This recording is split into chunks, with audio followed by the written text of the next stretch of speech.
Here. Okay. Alright, so we're back at Purple Nose. Don't forget to feed him. So Purple is the parakeet, like the bird, and we have to feed him. I remember a spacious room. There's a table in the middle, some chairs, and a tattered sofa. Thick curtains cover the windows. There are 4 grills sitting around the table. Oh, we already read this. Okay, so now we can insert this sequence into the actual TV that they have. That'd be red, pink, orange, green, white.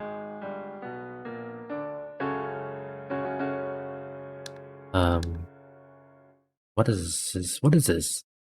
What are you doing now? The master.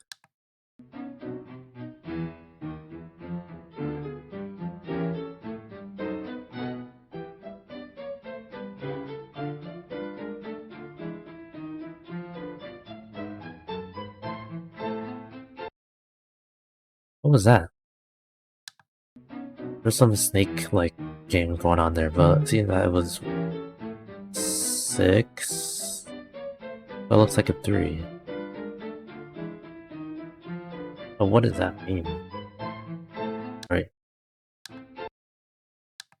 Poison?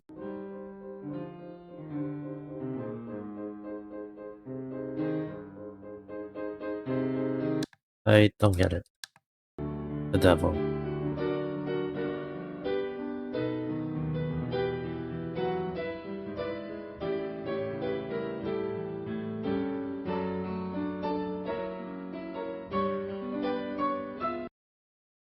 I'm confused. The head.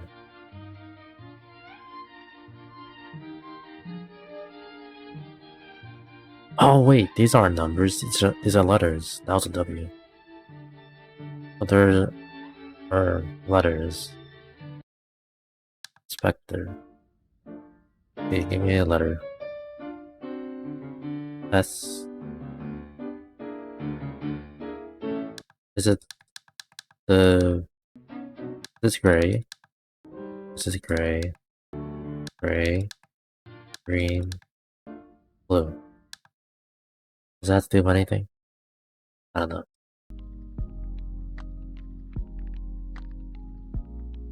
Oh, this is... that. Red. Then... Someone look, business card has brown, red, and brown. It might be a sequence. We don't need this in particular.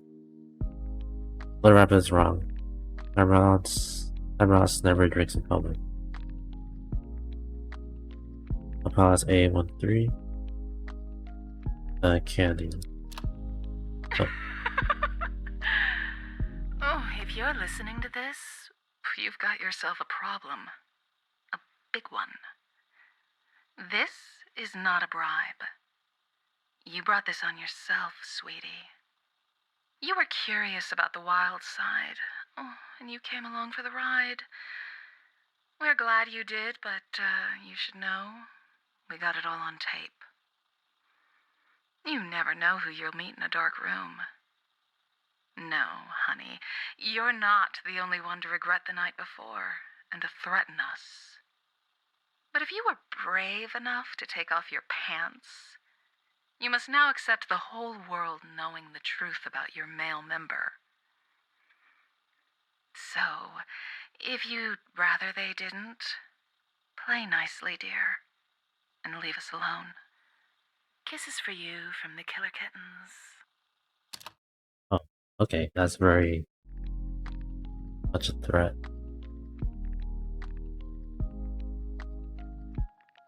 Probably gives him... What is this double bracketed? Fruit, seeds, candy. Fruit, seeds, candy.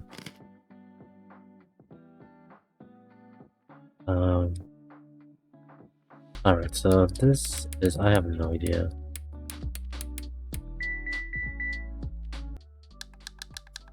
Okay, so let's think of the hats. So, brown, red, brown hats. Brown, There's like 3 brown. There's like no red in here. I don't know what that means. Oh, there we go. Feed purple 3 times. Don't give more than 2 things in each batch. Whenever you can, start with fruit and finish with candy. Never give him seeds in the second batch. So, fruit, seeds, candy, candy. Fruit, seeds, candy. Okay, that did not work. Oh, it's saying explicitly 3 times. I don't know why. So the new order is fruit, seeds, candy, fruit, candy. Fruit, seeds, candy, fruit, candy. You gonna say something? Yes, no.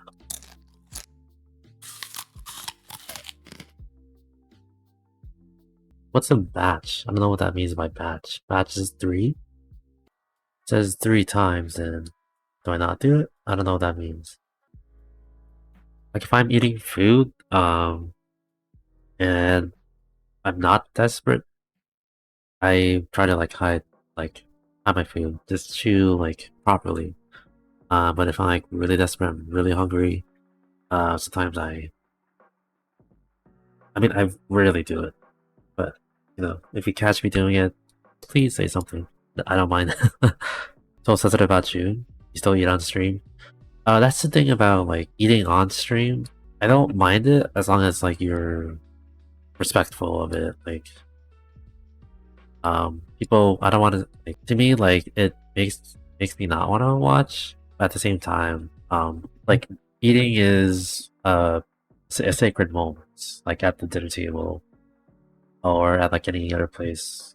Usually, you don't have something watching you unless you're doing a mukbang or something. And that's the thing. I don't really like watching mukbangs.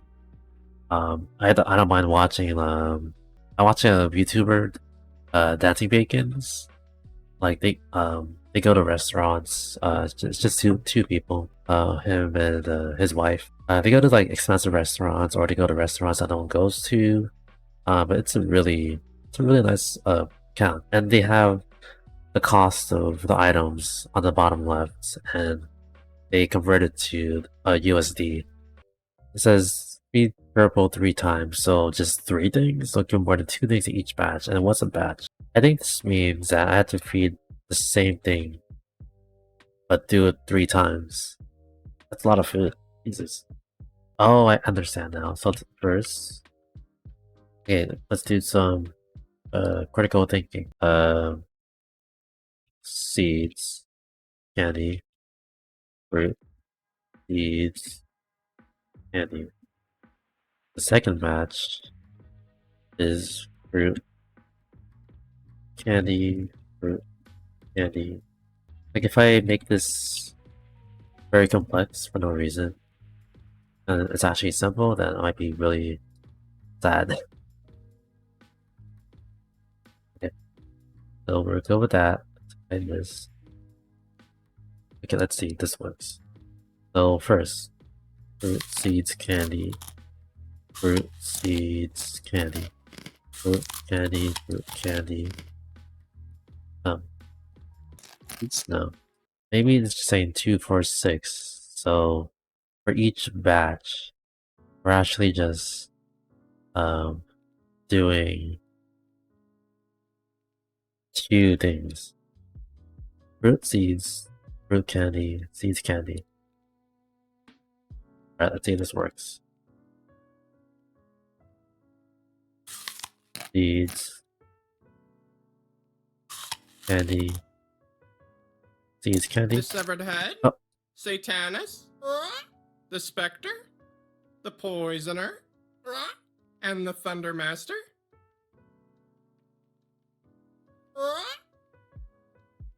Thank you for that. Let me write that down.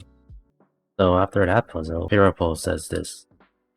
Silverhead, Satanus, Spectre, Poisoner, and Thundermaster. Alright, so what does that mean? Well, we have to go back to the TV up here. And there are letters in each video. I have to look at each one in order. as said by Purple. Severed head, but it's only a head. A head. This is a W. Atanas is, hold on, the devil. It's a E. W. E. Spectre.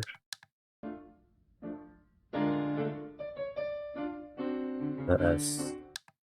W. E. S. Poisoner. I think it's the E.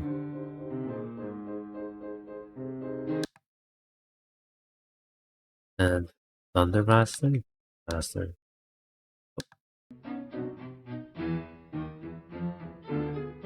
It's an E.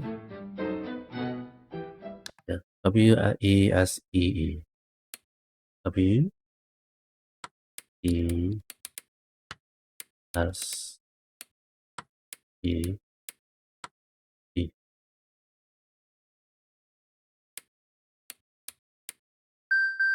Let's see. Don't you see? Each debaser leads us to the next. It's like someone is telling us something. But wait a sec. What are those cards for? Ooh, tarot cards? Don't mind me, stop. The lie. I'm sitting next to an MTV presenter and a Victoria's Secret angel. Or at least, that's who she tells me she is. And judging by her measurements, it doesn't really matter if she's lying or not. I can't take photos here. It's not allowed. That's right.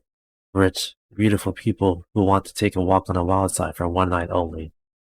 Actresses, politicians, and businessmen, adding some spice to their lives. The island's best kept secrets. One of the hostesses fills my champagne glass, but before I can take a sip, the guy in the tuxedo gets there before me. He takes a large gulp and hands it back to me with a wink. It's Bill Murray. No one will believe you, he says, as he effortlessly places the glass in my hand. I'm still in shock when I notice some slender fingers slip underneath my shirts. They belong to a stunning girl who whispers something in my ear. I will close my eyes, but I can't take my eyes off the presenter and the angel, who are currently entwined in a kiss. Be good now, Bill says as he bids me farewell.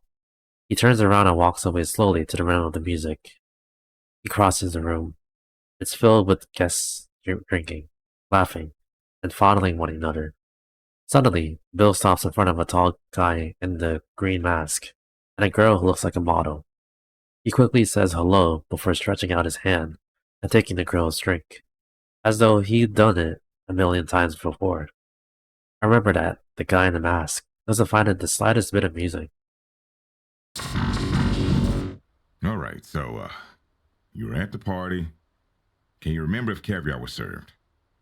I'm asking because we found a can of caviar inside the last debaser with an address, and we think it has something to do with this message. The notes from my musical box will give you your caviar. Caviar. Have you ever tasted caviar before? Because caviar is like really expensive, and it's also a high value item in Stardew Valley. Specifically, you have to like make a pond, put some pike in those, and then go to the hidden forest and fish out a specific fish. The surveillance cameras identify me as a culprit. It was the most audacious robbery in recent years. Cannes Film Festival, a famous actress, and jewels valued at millions of dollars. The act deserved to make the headlines. The cops couldn't believe how simple it was. The only evidence they have is the images caught by the surveillance cameras. There I am. You don't remember anything, do you? She asked me. No, nothing at all, I replied. We're in a room filled with books. There's an armchair and next to it, a tall table. In the center of the room, there's a large table. On top of it are several open books. In the corner of the room, there's an arcade machine. I'm standing up, leaning on the table. She smiles as she walks toward me. Her green eyes stop barely a few centimeters away from my face. I hold her gaze. She leans her head forward and slowly brings her lips closer. I think she's going to kiss me. But then, she takes her lips to my ear and whispers, "Do you want to know what you've been doing the past few months?" Oh, all there. Never had caviar? How do I describe it? So caviar is like really expensive, but it tastes very buttery-ish. It's like fish eggs basically. So if you had like, should I describe it? If you had sushi before, it's more kind of savory too, buttery, savory. That's all I can like describe it. I don't taste it often, but I remember that unique buttery taste. Diamonds, jewelry, and watches stolen from exhibition Rivera's resorts. A Carlton hotel by a man armed with a handgun. The value of guns and watches, the value of gems and watches, stolen in the daring daylight raid on the diamond exhibition of Keynes, was revised to £1 million on Monday, making it one of the world's largest jewel thefts. Carlton Hotel in the French Riviera town of Keynes just before lunch on Sunday.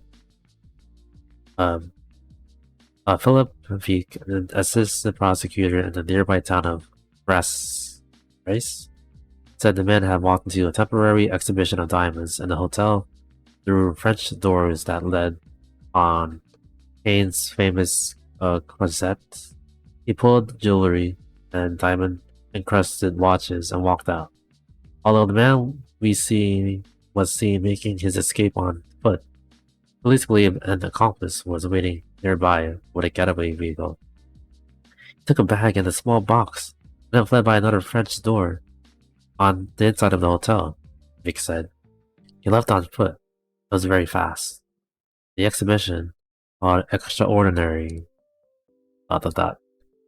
Here, she says, as she hands me a wad of paper.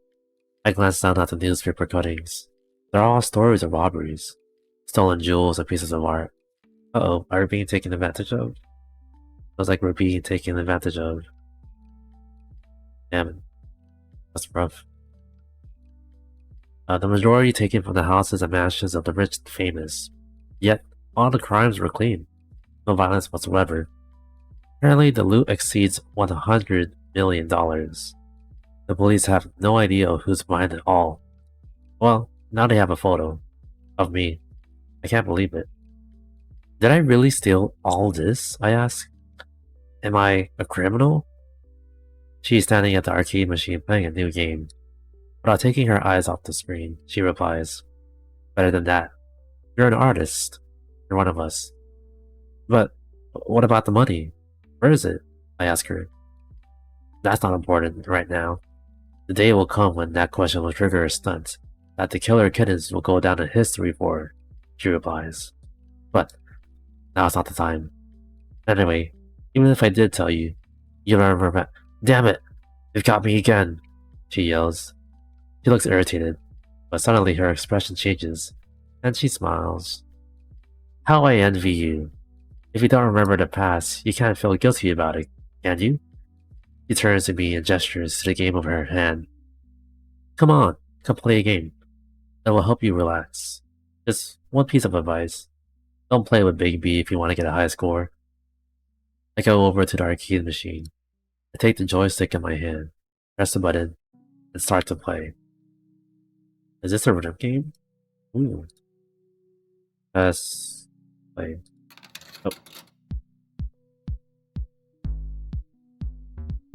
Oh. One. Oh, what is this?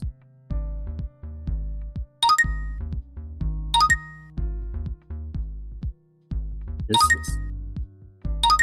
is a weird version of Flappy Bird, but we're not really. Oh.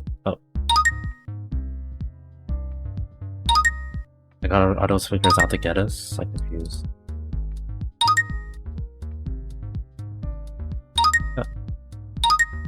You were still in it, somehow. Don't know how.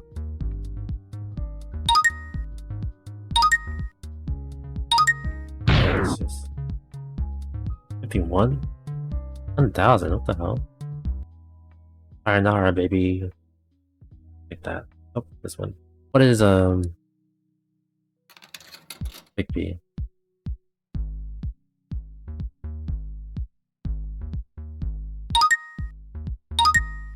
The super hard mode? Oh. Oh, it's super fast. Okay, no.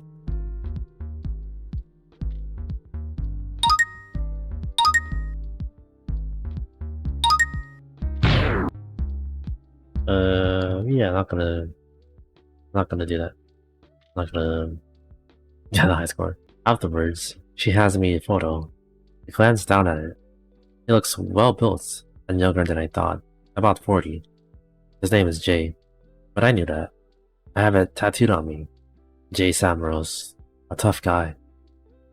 He started out doing dirty work for Doolittle's gang, I think, he says, as she opens the fridge. Then he moved on to selling weapons. But it wasn't long before he branched out to work with a much higher return. He's a killer. He murdered Diane. Look at a photo of him again. I close my eyes and picture his features in my mind. I had to remember him.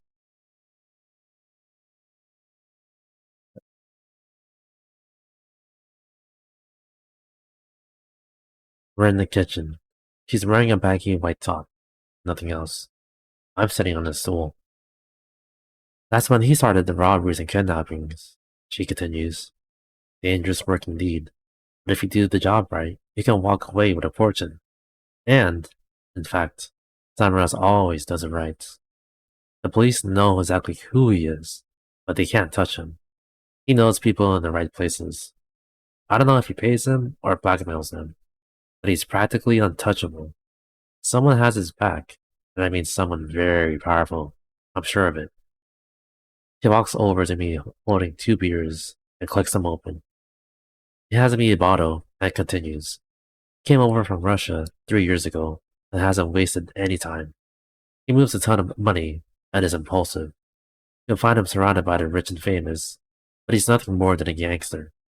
He has the entire city in the palm of his hand. Anyone that upsets him seems to just magically disappear. He lights a cigarette, inhales slowly, and blows the smoke upward. He adds, yeah, everyone knows Jay Samuels, and everyone is terrified of him. She pauses and takes a sip of her beer. She looks me straight in the eyes and says firmly, everyone, except me. I ask her for something to write with. She tells me to look in the drawer in front of me. Oh, right. Oh, what the hell? It's upside down. Um, Act 6. He's a mobster. Ladies who lust, KBH radio. Uh, uh, you open it. You turn the photo over and write, he's a mobster. Okay. I opened it. I turned the devices. I opened it. There's a pen inside. Look at it carefully and click on it 2 or 3 times. I turn it upside down. It's a curious item. The writing on it says something about a radio show. There's also a Walkman and a few cassette tapes at the back of the drawer. Oh, Jesus. Huh. I pick up one up and look at it. It's a mixtape. I remember seeing 3 Times a Lady by the Commodores and thinking that it's a strange choice. But I don't overthink it. I turn the photo over and write back number 6, he's a mobster. Right. Match the bag, Junior Wells, Monkey Speaks, Andre Williams, Nevergo, Walter Lee, 3 Times a Lady. Oh, stop. Shuby Doo, Freddie Davis, Rena Holmes, Sam Cook, All Mr. Dees, Reverend N.O.D. Ooh, glasses. 1906. Alright, next. She walks over to me and places her finger on the photo of Sanros. She smells really good. That bastard can't keep screwing over whoever he wants. That bastard killed Diane, he says angrily, as she shows me a newspaper cutting. And he has to pay. Why did he kill Diane? I ask. He puts a finger to my lips. Shh. She kisses me swiftly yet gently. He takes my hand, leads me into the living room. It's a large room with floor-to-ceiling windows. Still no privacy. We stand watch as the rain pours down outside. Over here, she says. I just love storms.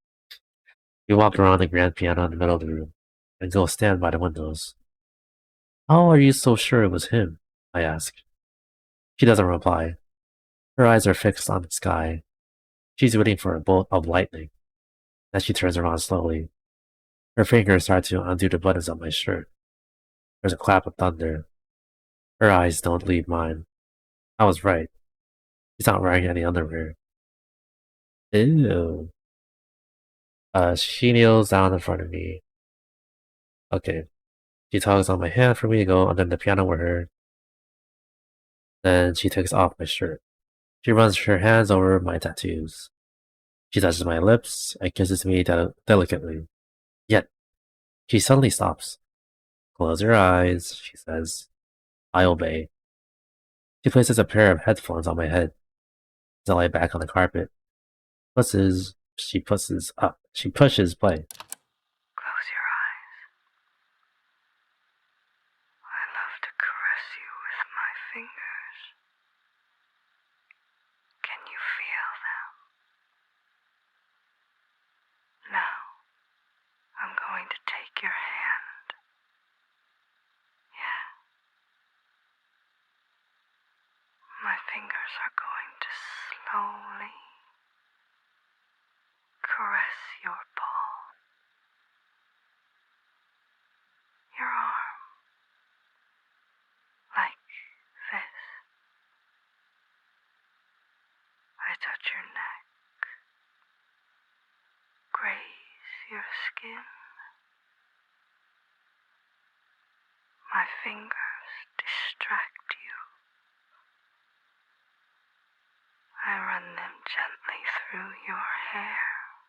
Skin, fingers, Do hair. you like that? I think it's specific. Now, my lips are going to move closer. So close. Let's repeat skin. But they don't touch your skin. I'm not writing this down. Ugh. Relax. I like whispering in your... Tip and strip the pen to find out her name. Huh? She's a girl, and she's on the radio. She plays the guitar, and she has the high score. Now, if you do exactly what the fourth song tells you to do, you'll know who's in charge here. If you simply tip and strip. Is this an anagram? Maybe it's an anagram.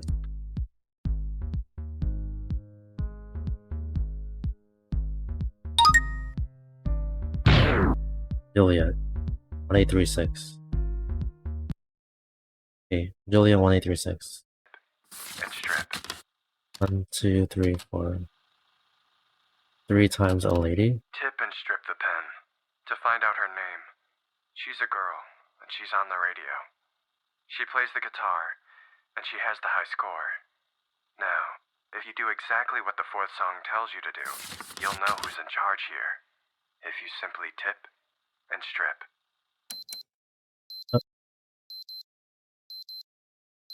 Fine. Okay, lean over and turn it off. Okay. What did I enter?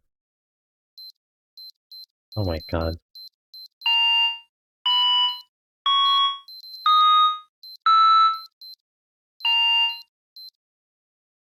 Okay, so we're presented with so many things, I have no idea what's going on. My alarm is ringing as I watch on the bedside table. I lean over and turn it off. I'm alone in the bed. There's a red balaclava next to me. The bedroom is big. The sunlight streams in through the window. I get up and go look outside. I can see a garden. There are also tables and chairs on the terrace. The street is deserted with only a few passing cars. I don't remember anything else about it. To my left, there's a dressing table. There are some photos stuck to the mirror. On the dresser top is a diary with a red cover and a small musical box. A lady 3 times. Oh, no. Okay. No. I walked over and picked it up. That's when I noticed the necklace next to it. It's the same as the one I gave to Diane. And I heard the notes of a piano. It's coming from downstairs. I put the box down and leave the bedroom. From the top of the stairs, I can see a girl playing the piano. I go down the staircase. She doesn't realize I'm there until I can almost touch her. She greets me with a smile and says, "It's such a nice day today. Can you believe just yesterday it was raining? Like it was the end of the world?" "Is this your necklace?" I ask her. Her hands freeze above the piano keys. She turns and looks at the necklace on my hand. "It was in the bedroom, next to a musical box. Where did you get it?" I ask. She doesn't reply. She scrapes her hair off her face and ties it in a ponytail. She starts to play the piano again. "Are you going to answer me?" I say threateningly. "I bought it," she said without looking at me. "In Ibiza." She isn't telling the truth. I can tell. She's lying. She suddenly gets up, walks right past me, starts to climb the stairs. I make to follow her, but she turns around and says, "Not this way. Your room's that way," pointing with her finger. "Of course. You don't remember, do you?" she says sarcastically. I don't move until she has gone into her room and closed the door behind her. Then I turn around and go into the room she said was mine. There, I found a shirt and pants to wear. I also find a folder name labeled Remember. There are photos, papers, and notes stuffed inside. I flick through them. There are pieces of a puzzle I must put together. One of the photos is of the girl who was playing the piano just a few moments ago. It has a message written on it. Maybe she'll help you. I look for a pen and cross out what is written there.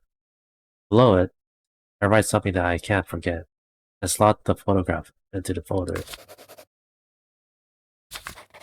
Maybe she's lying. I grab my rucksack and put everything inside. That's when I notice a box full of cans. I crouch down and take one. It's an empty can of caviar. "Be invisible," it says. What does that mean? All right, that's good. But we should focus. The caviar can has brought us here, to this vending machine. But we need to find the combination. Do you remember the tune the musical box played?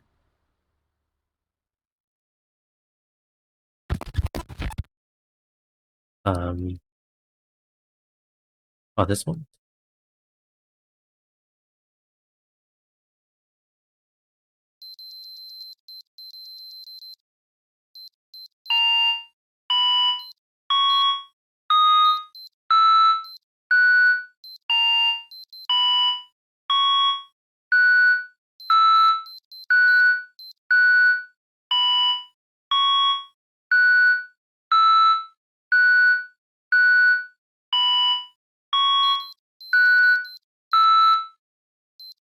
I'm confused. Why do we need to put this to 1, 2, 3, to 3 times a lady? I guess you have to play a lady 3 times, but we don't know what it is. Do we have anything else? Do we have something?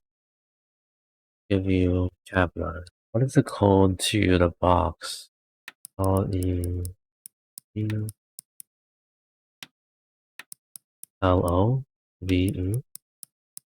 No.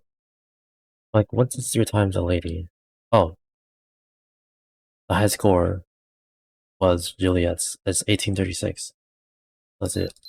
3 times 1, 8, 3, x equals boss. That's the code.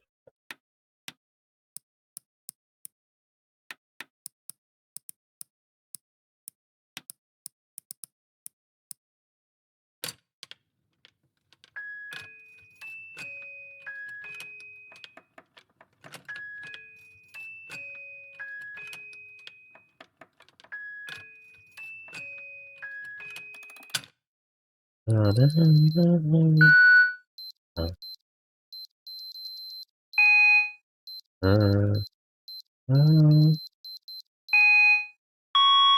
Oh. The D. The G. No, to him. C. Oh. It's an E.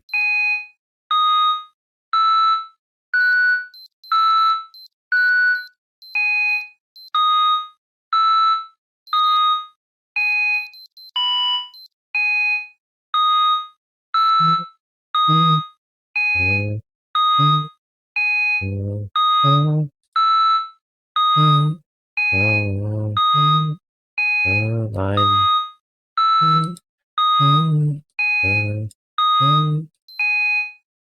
Now what is that then? Ah, GDE, DGD, DG. Wait, I need to write it down. D, D, D, D, D, D. Aha! We've got another card and a mini disc with another debaser name. I wonder what's in it.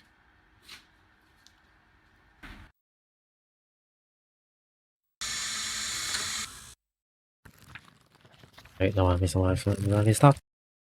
Oh. Is it me? Let me read this to you. Use the I to find the KLF and obey. No, It's no. on the notebook and refers to debaser 4AD. What do you think it means? Come on. Try to remember. Don't you want to get Diane's killer? Here, take your pills. They'll help.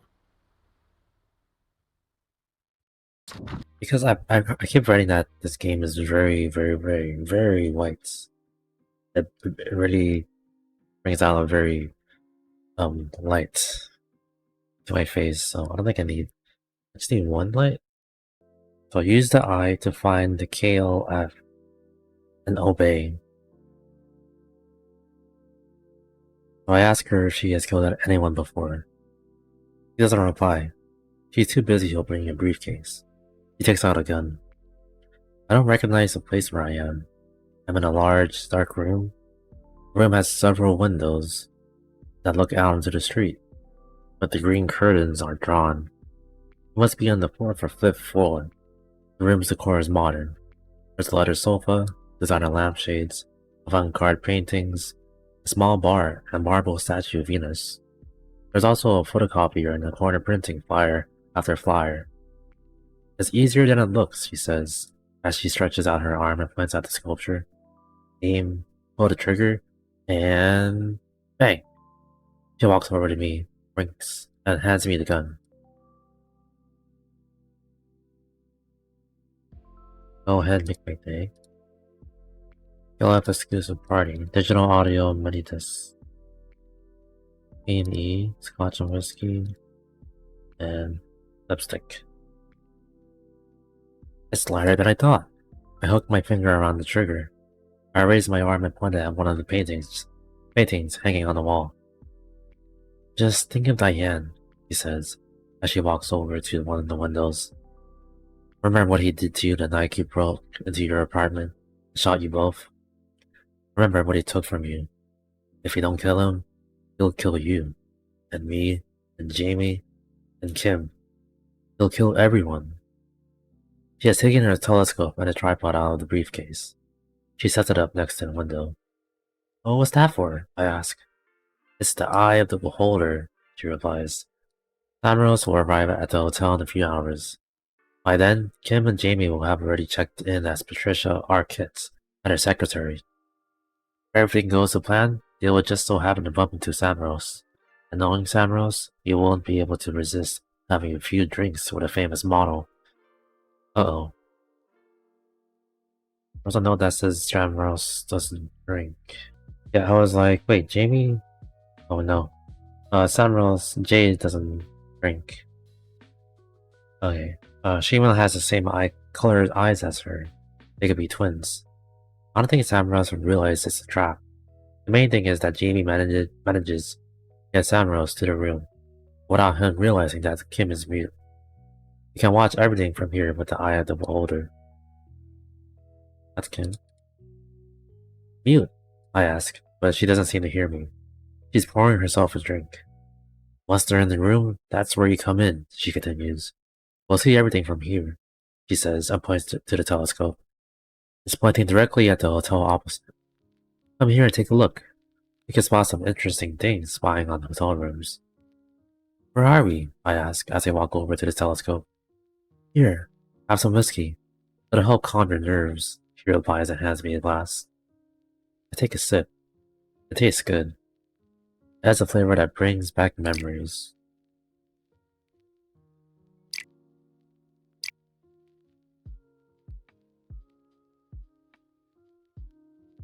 Take a sip. And I take a sip. And I take another sip. Huh.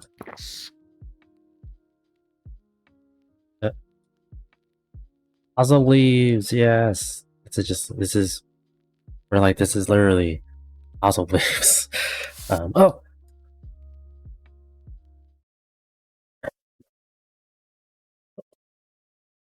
Well, okay. Have another drink.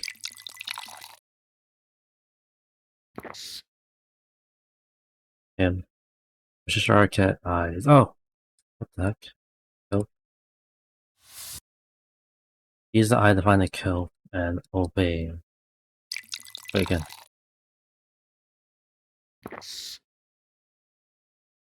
Green. Kill. Patricia Arquette eyes. And there he is, she says. He's fallen for it. I'm sitting in the same place, half asleep. I look at my watch. We've been watching them for almost 6 hours. It's 11 in the evening. You better get going, she presses. Don't take a look. Don't take your eyes off them. I'm going to get some things ready. I go over to the telescope. I place my hand on the tube and lean toward the eyepiece. At first, I don't see anything, but soon the image of a guy in the room with two girls comes into focus. One of the girls is wearing a black dress. Her dark hair is pulled away from her face. The other girl is blonde and wearing a white dress. They're in a suite. The curtains are wide open. I watch the man take off his jacket and drape it over the sofa. I look down at the photo in my hands. Yes, it's Samuel's alright. The girl in the black dress takes out a bottle of champagne and prepares 3 glasses. The blonde girl has left the room. I move the telescope a few millimeters, and I see her go into the bathroom. Samuel and the brunette raise their glasses to toast. He leans over to him, fills up his glass. They both laugh. Is he alone? She asks me. I don't understand the question. Is he alone or not? She insists. If there's no one with him in the room, it'll be easier. But it also means his bodyguards are waiting outside. You have to sneak past them. Right at that moment, the girl who was in the bathroom appears. I watch her put on a robe and return to the bedroom to join the other two. Do you have the gun? She asks. Put it somewhere safe. Grab her jacket and get ready. Samuels gets up and offers the girl in the robe a drink. He takes her by her waist. She wraps her arms around his neck. They kiss. The other girl carefully backs away. He picks up the telephone and dials. The telephone in our room rings. Oh, he answers it. Okay, she says and places it back on the hook. She turns to me and says, Jamie called. They're ready. They're up. She hands me a device, a map, and a note. Here you go. If you lose your memory, listen to the mini-disc. All the instructions are there. I checked the map. If all goes to plan, I'll see you at Skaggs. Got it? Alright. Yes, I reply. Okay, follow these instructions. Go into the parking lot. Go down to the basement, floor 2. Yeah. Find parking space 34. There's a red car with the number plate V8854BV. Open the trunk. Inside, you'll find a suitcase with some clothes. Put on the pilot costume. You'll need the uniform, the briefcase, and the sunglasses. Samarost is on floor 7, suite A113. You'll need a card for the elevator. Take it from the security booth. Make sure they don't see you. Once you're in the elevator, you'll have 2 minutes to get inside Samarost's room before the security guards see you. If the coast isn't clear, go back. Remember, the code to open the door to his room is this. Press the button short, long, short. This is a lot of info. Once you're inside, kill Samarost. Then, go back to the parking lot and make a getaway with Kim and Jamie in the car. Head north to Skaggs to meet me. Alright. If anything doesn't go to plan, go to Blisset. Delete Zampano. Delete Zampano. You lost your memory after a gunshot. Look at your tattoos. Check your notes and voice recordings. Put the map and the note inside my jacket pocket together with the photo of Samaros. I listen to the mini-disc and check it works. All good, I confirm. I checked out the gun is safely placed in the back of my waistband. Look, he says and holds out a small hip flask. I can barely utter a word, but I accept it and take a long sip. I close the lid and place it in my jacket pocket. Oh no, the whiskey helps. What is this? I say and set off towards the Palace Hotel without looking back. I'm gonna kill that bastard, I think. Alice. A recorder. Jamie called. Jamie called. A13. Place is from.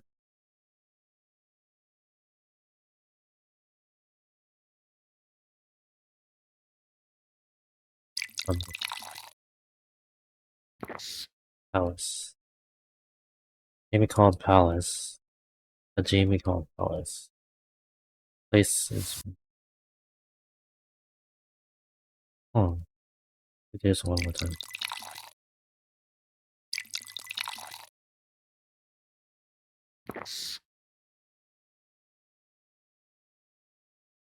Let me change this part.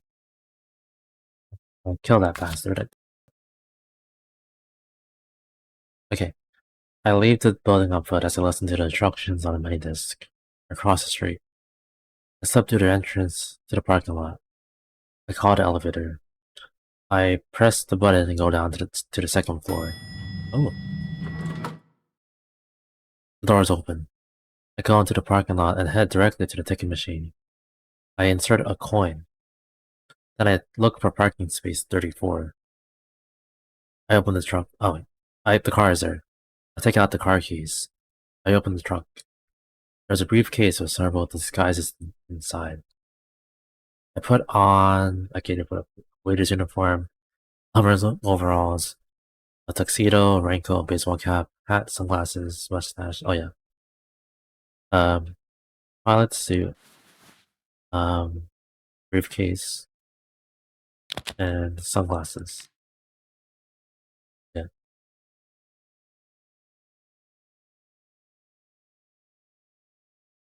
I close the trunk and head toward the elevator. I have to wait for the security guard to leave his booth before I can steal his security card and go upstairs to the hotel. It doesn't take long. Customer complains that the ticket machine isn't working. It appears to be jammed. The guard leaves the booth and walks over to the ticket machine. Now, I must be careful and wait for the exact moment so he doesn't see me.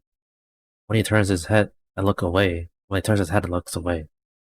she gave me enough time. I reach out my hand and grab the card. Good. Now I have the card. I hold it over the reader and call the elevator. I go up. I put my hand inside my jacket. The gun is there. So is the mini disc, just in case I forget something. I have 120 seconds to do everything before the security guard realizes his card is missing. I push the button for the 7th floor. Go.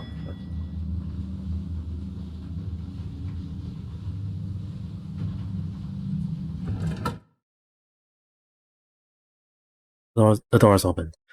The moment I leave the elevator, I see a guard. I have to move. Oh. Yep, I didn't make it. I run away before they can see me. Step out the emergency exit and run down the stairs to the parking lot. I have to try again. Okay, right. Again. Looks like I can't read through all this. Okay. Ready, set. Their guard. Door's open. Hi. I need to distract him to get out of the way. Only then I can sneak past. I take a remote control mouse out of the rucksack. I need to guide it to where the guard is standing. I calculate the routes. Right, up, down, down. Right, straight, left. The rooks. 3, 4, 5, 6, 7, 8. Let's go to Sam Ross's room. Watch. 39 seconds. Until the coast is clear. Walks to me. Away. Walks away. Sam Ross's room door 113. Right after enter the code. Oh. Or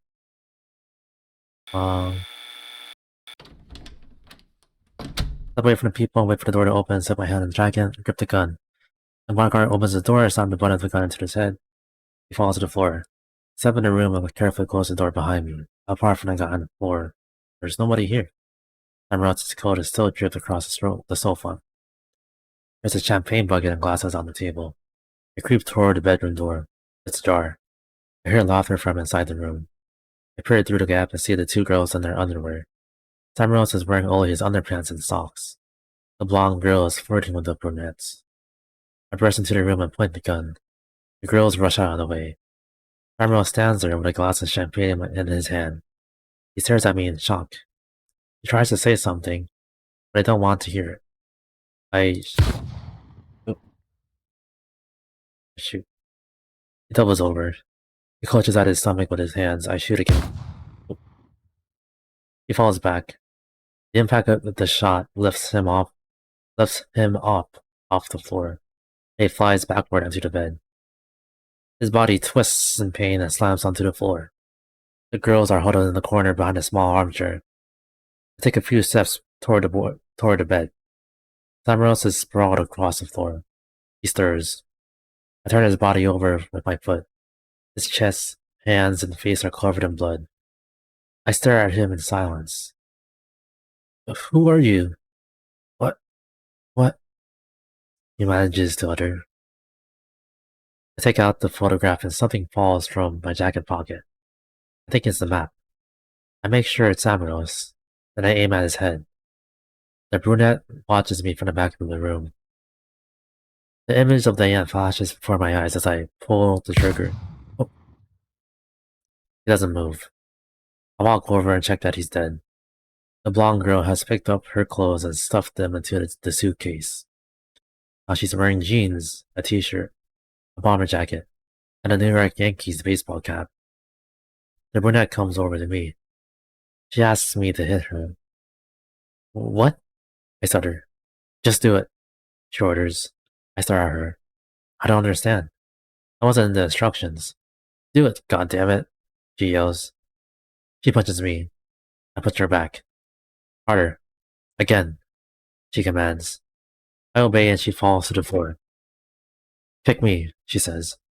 Hurt me, please. I'm about to kick her when the door opens behind me. I turn and... Oh. Oh no. I have 100 kilos weighing down on top of me. The guy punches me relentlessly. He tries to get the gun. I don't let him. I bite him. I break free from his grip. I fight back. I punch. I hear a gunshot. The guy suddenly stops moving. I push him to one side to discover the blonde girl lowering the gun. Get out of here, now! The other girl yells from the floor. I'll find you later. We run out of the room and towards the elevator. We're about to turn around when we hear more shots. We dart down the stairs. There are footsteps behind us. Someone shouts. The blonde girl turns around and fires a gun twice. Within a few seconds, that's enough to make it to the parking lot. The bullets skim our shoulders. We run toward the car and get in. She gestures me to give her the keys. She starts the engine. A bullet shatters through the windscreen. And another. We crouch down. The engine roars and the wheels screech. The vehicle skids as she enters a highway at full speed. There's a piercing pain in my stomach. Fuck! Fuck, fuck. They've hit me. Damn it. My fucking stomach. Did I kill him? Did you see it? I ask her. I have the photo. It was him, wasn't it? She doesn't reply. She grips the steering wheel with both hands and overtakes a row of cars. I think we're being followed. That bastard shot me. There's a lot of traffic on the road. I killed that bastard. Ugh. My stomach. We have to lose them. We're traveling at 100 miles per hour. 100 miles an hour down an avenue, packed with traffic. She pushes the gas pedal to the floor. Should I keep this on? 100.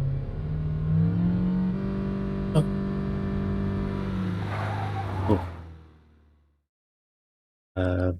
She rings the doorbell repeatedly. No one answers. We're at a small house with a garden. There is a statue of an angel in the center. We appear to be in the residential area. We parked the car several blocks away and walked there. I have to hold on to her. The wound in my stomach is still bleeding. It hurts. Suddenly, the door opens. It's a girl. She's covered in tattoos and has a nose piercing. The sight of us scares her. It's 2 in the morning, she says. I think she knows us. But what happened? She asks. The blonde girl gives her a piece of paper with a message scribbled on it and walks through the door. Okay, the best thing is for you to wait here, she says after reading the note. Come in, this way. The girl leads the way as she wraps her tattooed arm around my waist to help me walk. The 3 of us slowly make our way into a bedroom. They help me get onto the bed. I'll be right back, says the girl with the tattoos. I'm left alone with the blonde girl. She doesn't say a word. She just stares at me as she takes off my jacket, and then my shirt. My stomach is covered in blood. She uses my shirt to carefully clean it. That's when I see a hole right by my belly button. The girl with the nose piercing comes back with supplies to clean the wound. Take this, she says. She hands me some pills. I ask her to pass me the hip flask in my jacket. She rummages in the inner pocket and pulls out the whiskey. She passes it to me.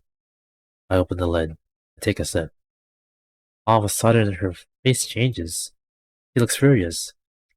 Something has fallen out of my jacket pocket.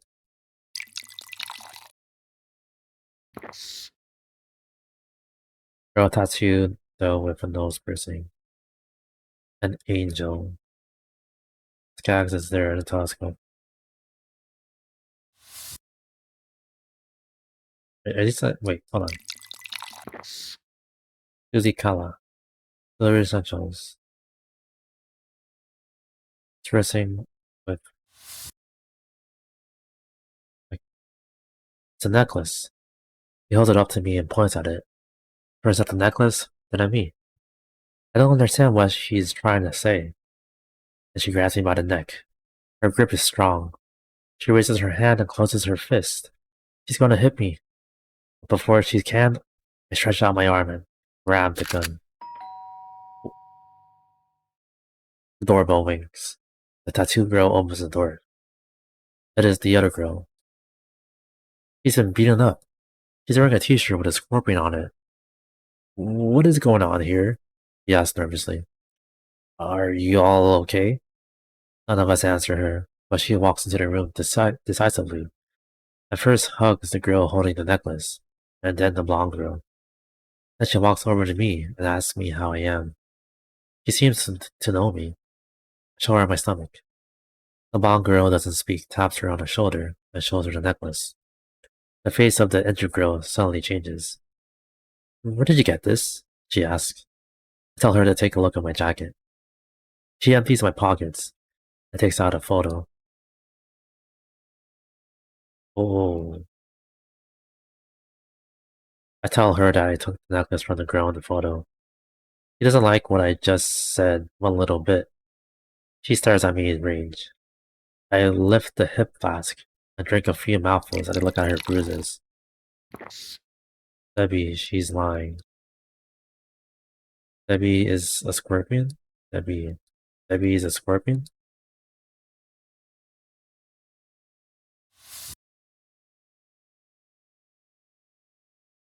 Alright then, she says, as she pulls the GPS unit from her rucksack. We have to go see Debbie. We need to talk to her. She owes us an explanation. According to the plan, she's waiting for us at Skaggs. So, let's all head there.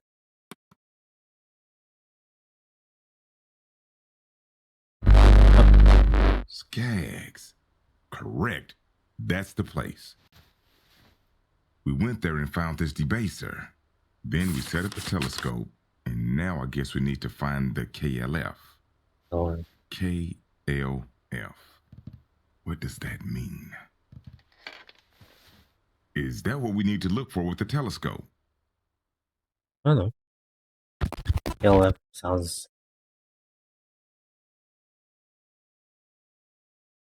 Yeah. Sounds...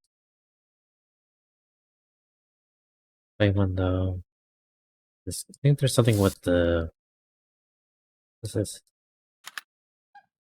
Oh.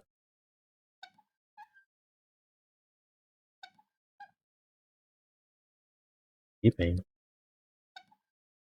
Oh, KLF is the party. That... Oh. Kim has... What?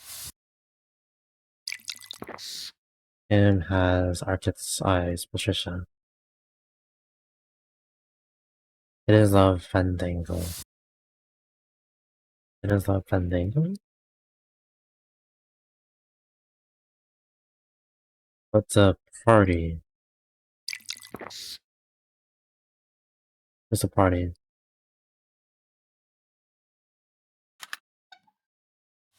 Find the killer. Unmemory. Masquerade. There's a girl graffiti. The best guitars. Oh, is that? Mars Parker. Chrono. Paint. RC Video.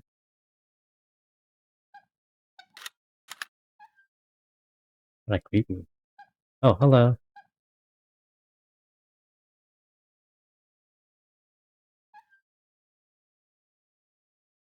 Oh. God, this is weird. This is creepy.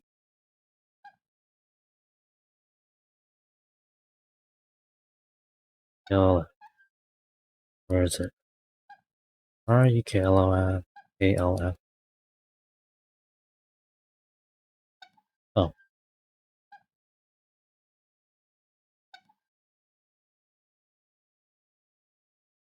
126. Yeah, there's like a lot numbers. Like,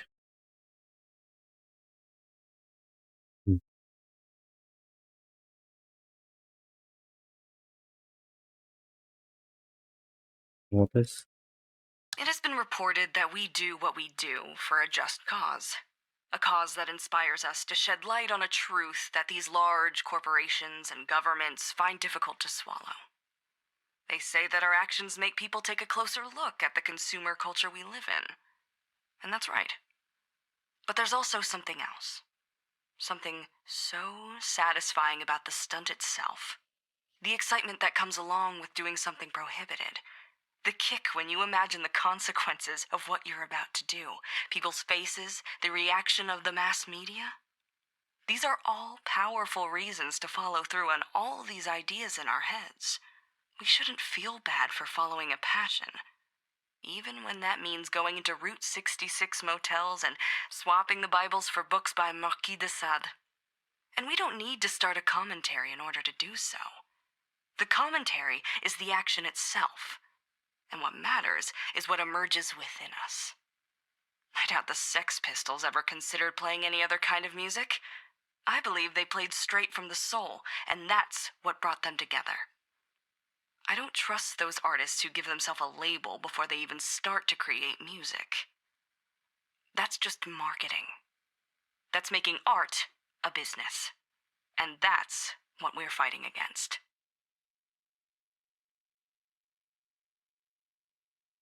Today we're here with Deborah J. Steinbecker from the Killer Kittens. This is Ladies Who Lust on 105.9. When the enemy is an army of deadly algorithms, the revolution is an army of pranksters. This is the most sophisticated form of resistance against the power of governments and large corporations. Any form of humor is a small revolution in itself.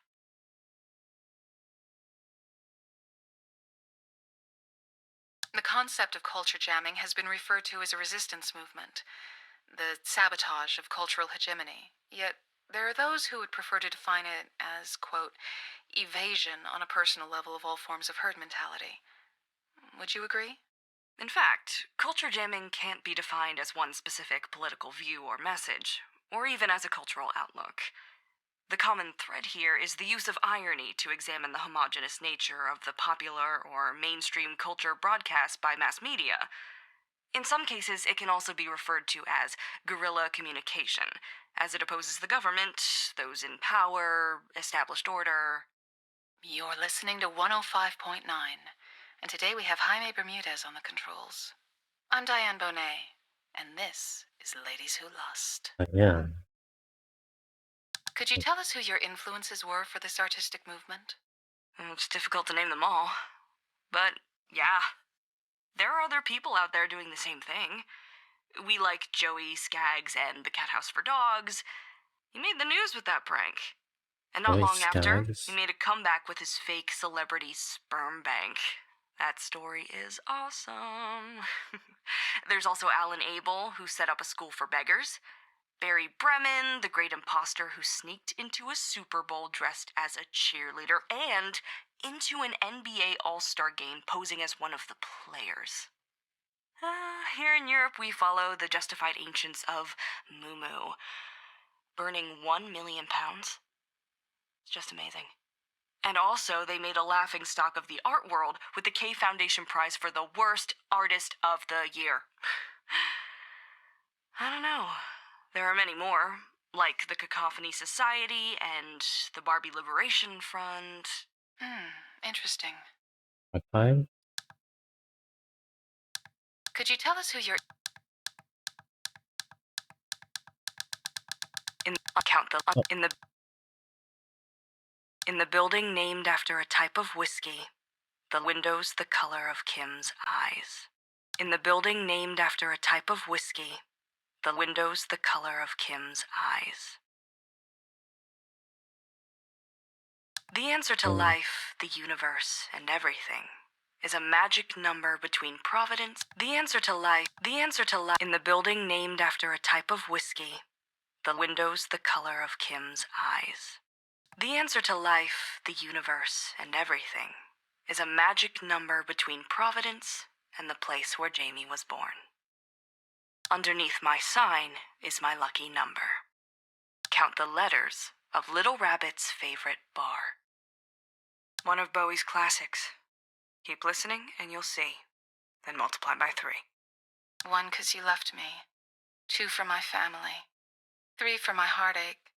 4 for my headaches. 5 for my lonely. 6 for my sorrow.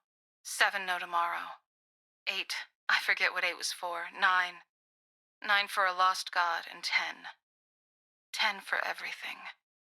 Funny name by Pepple Whiskey. Nova Clara Kim's eyes. I think the drinks are gonna help us. Okay, let's go to the very, very, very way down.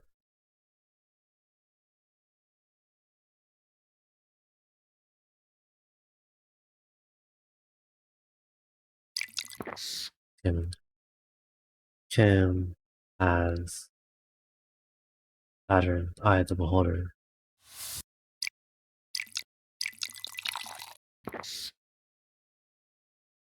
Fisher Arquette's eyes. Oh, first of all, what kind of eyes are they? You know, has the same color eyes as her. Could be twins.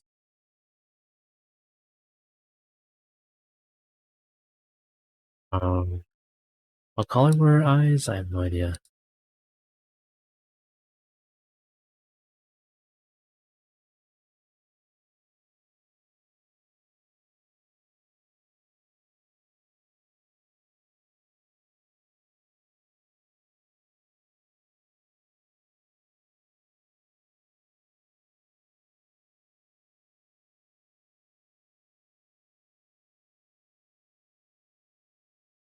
Because what color are your eyes?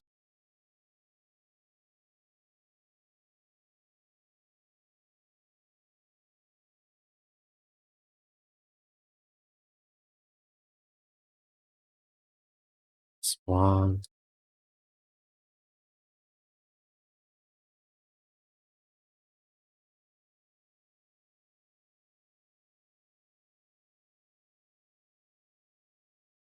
To me. It has been reported that today we're. Could you tell?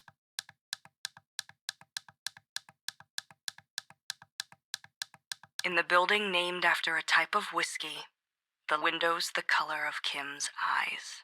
The answer to life. Let's go to the second one. Palace.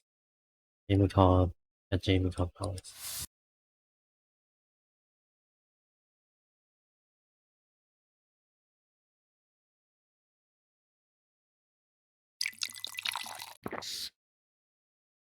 Nose piercing. Girl tattooed with sing an angel. Oh, the angel.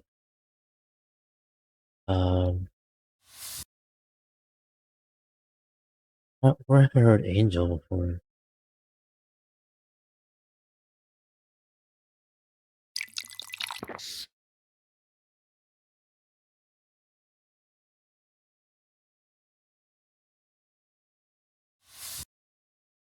Wait. An angel has girl tattooed with a nose piercing. Championship vinyl. Sorrow. Oh, wait. This one, this side. It is love. LFL. LF. This Scorpion was saying. Diane's fine. There's a building that has numbers on it. It's here. Okay, Scorpion. 49. 59. 18. Let's figure out the worst. What is this? Is this a decoy? Oh gosh. 2, 3, 4, 5, 6, 7, 8. The 8? What's this one? I don't know.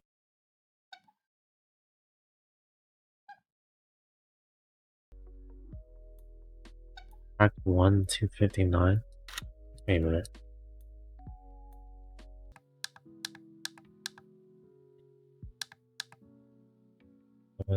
Eight. To open Debaser 4AD, Whoa, what the hell? Alright, so what I wrote down so far was all this. So what color Kim's eyes?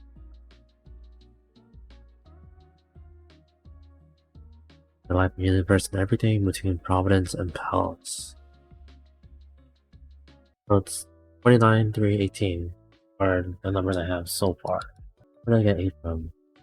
the answer to life, the universe, and everything Everything. is a magic number between Providence and the place where Jamie was born. Oh. So when she says magic, I'm picturing like magic square. What, they were called Punnett squares? Or was Punnett squares like... No, Punnett squares science. So 17, 14, 11. If you calculate this. Oh, no, go ahead. Let's do this. 17, 10, 15, 42. 17, 12, 13, 42. And then 14, 18, 22. So it is 42. That's true, right? Okay, between Providence and Palace, I have no idea what that number is. 1, 16, 8, no. So 49, 3.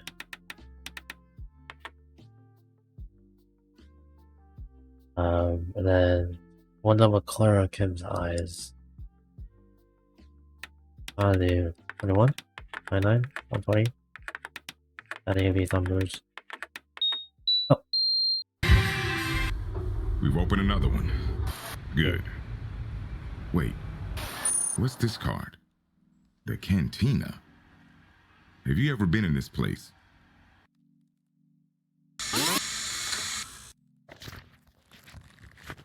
Let me stop the trail. Uh-oh.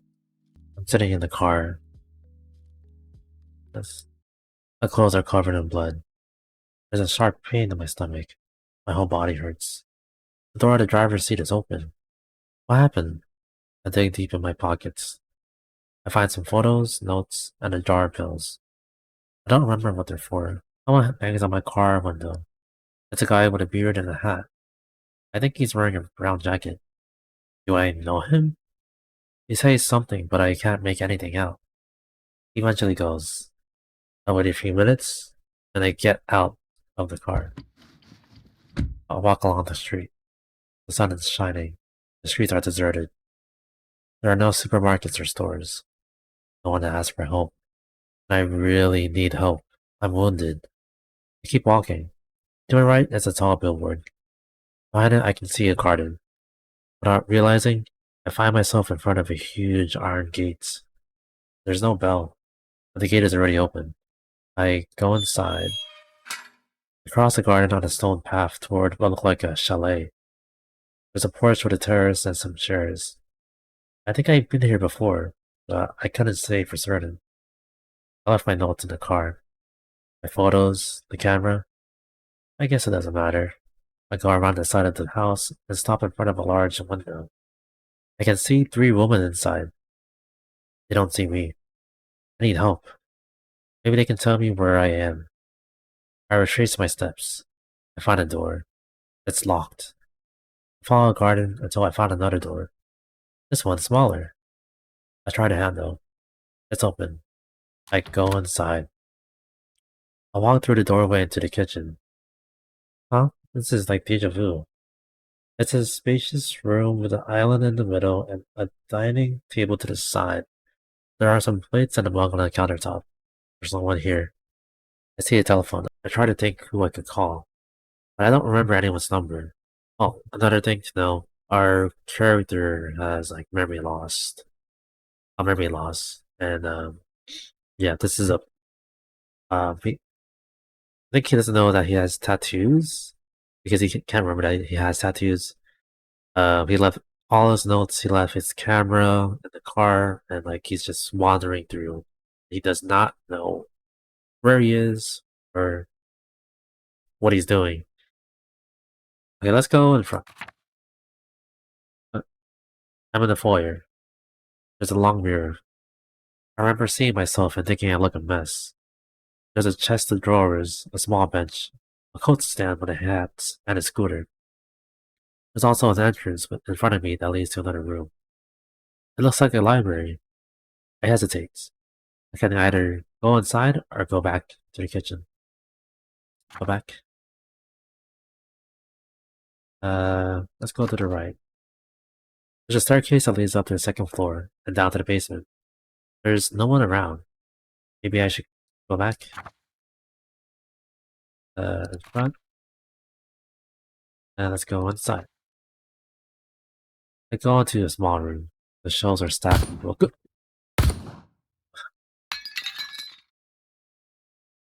Okay. There's also an arcade machine, an armchair, and a table in the center of the room. There's a door on the far wall. It's ajar. I tiptoe towards it, trying not to make a noise. And I scrolled way too fast. Through the gap, I see the three women I saw from the garden. The blonde, oh no, it's Debbie.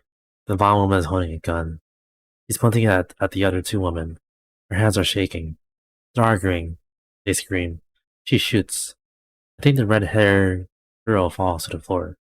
The blonde one moves her arms and aims the gun again. She's looking for something. Another shot. Terrified, I take a step back, knocking her face to the floor. Oh my god, why am I clumsy? The woman with the gun turns around and our eyes meet. Did she see me? I'm not sure. I need to get out of here. She has a gun. What if I'm next? Yes, I need to get out of here now. I struggle to one. I feel a pain in my stomach. I think I'm bleeding. Stop to lean on the table before I leave through the door. I open the door is locked. I can't go to the garden. I turn around and go through the other door. I walk to the kitchen. I search for something. A keys to defend myself. I open the drawers. I find a key and some knives. I see the telephone. I hear footsteps. Look behind me. There's no one there. Walk around the table and go out through the door. I'm at the upstairs. I can either go down, up, or go down. Let's go up. At the top of the stairs, I find myself in the lobby with doors on all sides. I go past the first one quickly. Try to open the second one. It's locked. Damn. Go back to the lobby. I have to hurry. You can come up the stairs at any moment. I open the door opposite. Bingo! It's open. I go into what looks like a studio. There's a drafting table and a large window with a small balcony. There are posters hanging on the walls. There's also a large stereo, drum kit, and several guitars. At the back of the room, there's a sofa and cushions scattered on the floor. There's nowhere to hide here. I can't waste any time. She could be here any second. I turn around and go back out to the lobby. I'm gonna die. Go out to the corridor and close the door behind me. The stairs are to my left. Go back in? Oh my god. There are two more doors left to try. One to my left, another to my right. Let's go left. Damn it, it's locked. I push my shoulder to the door to try to open it, but it's locked with a key. I retrace my steps. Without a second's delay, I try to open the first door. I go into the room. It's strangely familiar. I hear her footsteps in the lobby. I hear her voice. She's calling my name. To hide. There's no time to leave the room. I'm about to get under the bed, but in the spur of the moment, I see the wardrobe and change my mind. I open the doors and get inside. I move the clothes out of the way to make room. She's getting closer. Are you there? She asks. Come on now. Don't worry. Not gonna hurt you. I crouch down slowly without making a noise. I try to take up as little space as possible. I can see her shadow through the fastened wardrobe door. She's inside the room. Trust me, she says. I hold my breath. I grip the handle of the knife. Close my eyes. Then...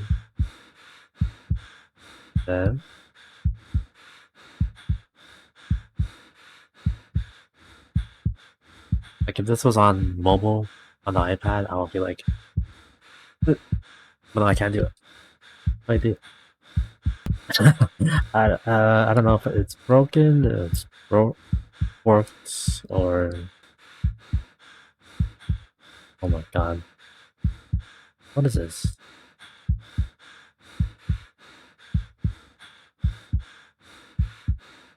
Oh, well, Okay, so you lose your memory, and it keeps on happening.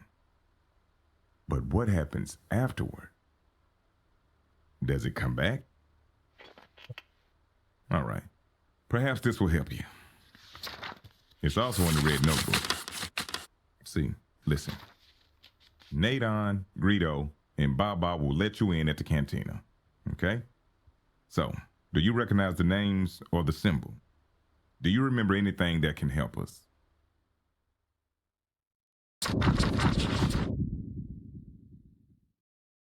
I'm in what looks like a studio. I think I'm lost. Try not to ask myself how I got here. My clothes are covered in blood. There's a sharp pain in my stomach and I struggle to walk. I look for clues, details. I don't remember if I've been here, if I've been here before. There's a drafting table and a large window with a small balcony. There are posters hanging on the walls, a large stereo, a drum kit, and several guitars. There's also a sofa and cushions scattered on the floor. Let me put on some music.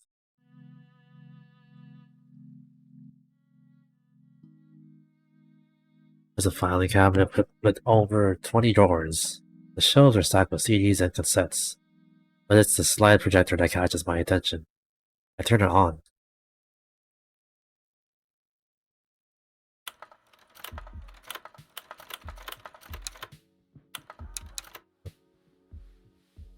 There's only one set of slides loaded in the slide projector.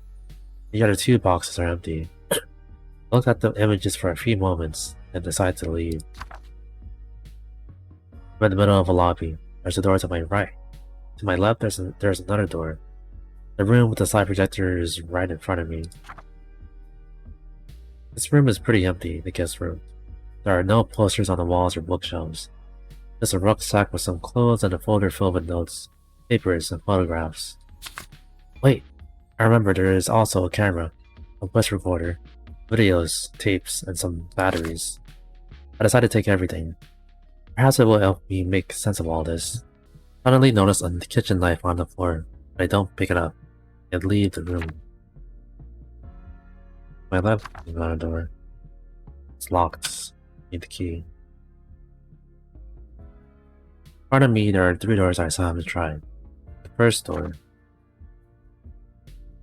Heavy. Being in this room feels strange. It's as though I'd been here before. I go over to the window. From here I can see the terrace and the swimming pool in the garden. There's a Walkman and a blouse on the bed. I also spot a musical box. I reach out to touch it. I open it and it plays a melody. Inside the box there is a photo, a necklace, and a key. Alright, what is this? The metal door. The door is locked. I try the key to see if it opens, but the key doesn't work.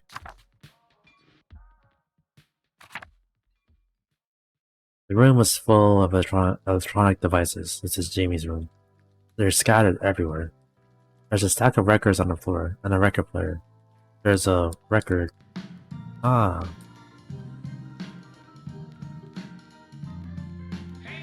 Flaming Lips, Bad Kid Lie. There's a teddy bear wearing a balaclava on the bed. I notice a strange poster and a corkboard covered in newspaper cuttings and photographs on the wall. I get the feeling I've been here before, but I find no indication of why I'm here. I go out into the lobby. Save Ferris. Ferris Bueller? I haven't watched that movie. Last Door. I already did this.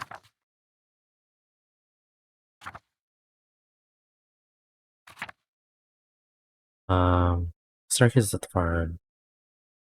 Oh, is there someone following us? No. I'm back on the staircase. I can go into the kitchen, go down to the basement, or return to the lobby. Let's go to the kitchen. There's no one in the kitchen. Yet, something smells good, as though someone had been baking something sweet. The telephone is off the hook. I pick it up and listen, but there's no one on the other end. I hesitate. I can either retrace my steps or go out the door in front of me. Basement? Can't get inside. I try to open it with a key. It doesn't open. Lobby. Staircase. What happens if I go out? Kitchen. Go out.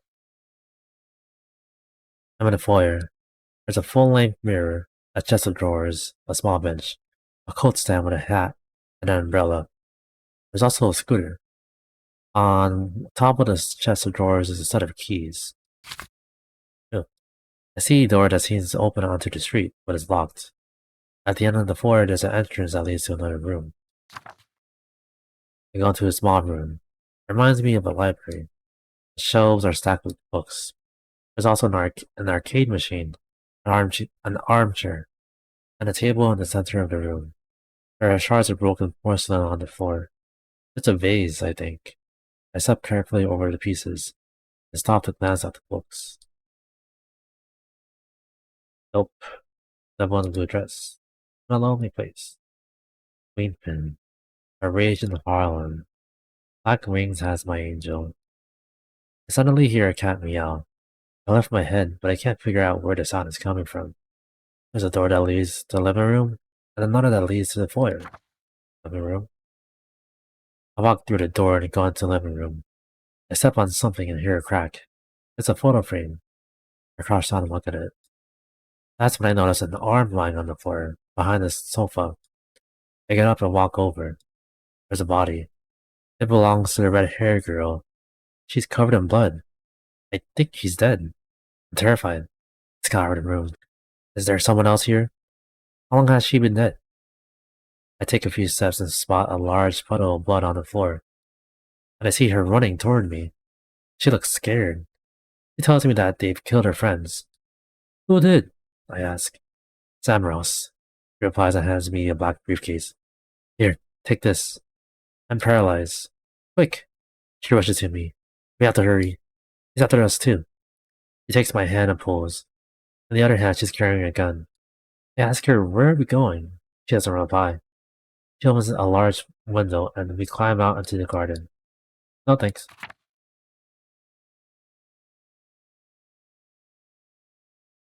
I don't know what is going on at this point. I don't know if that's a dead end. I just don't know.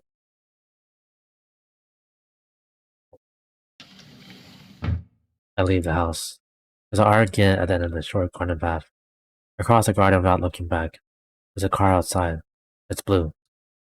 Get in, she orders. She starts the engine and drives. I'm holding the black briefcase. We're in danger, she says. I hid some money. It was meant for another purpose, but after everything that's happened, our best bet is to go, get it, and run away together.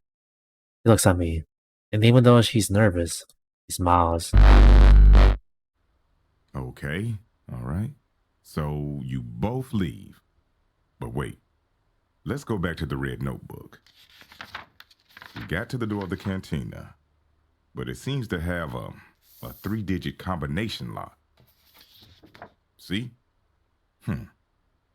Are they not the names on the slides?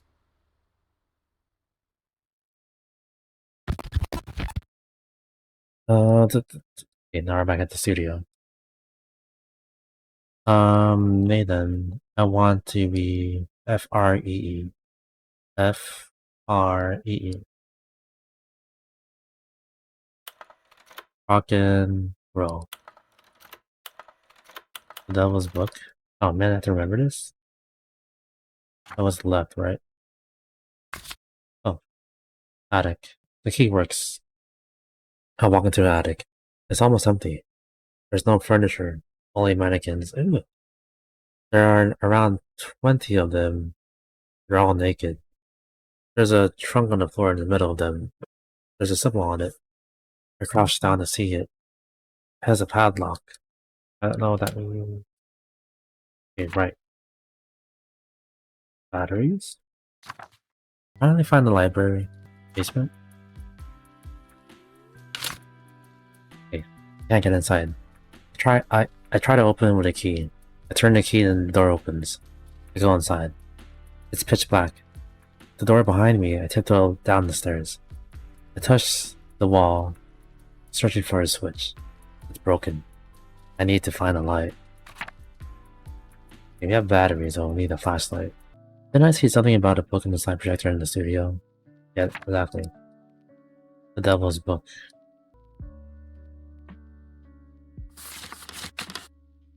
E-N-A-S-P-L-A-T E-A-N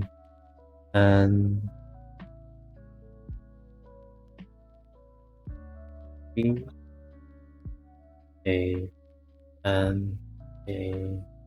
oh, left. B-A-N-A-N-A B-A okay. So B-A-N-A-N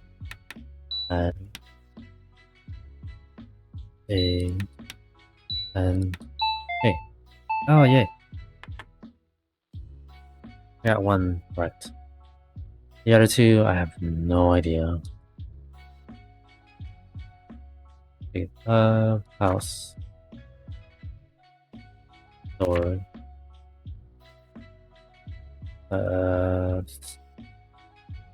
Living room. Outdoor.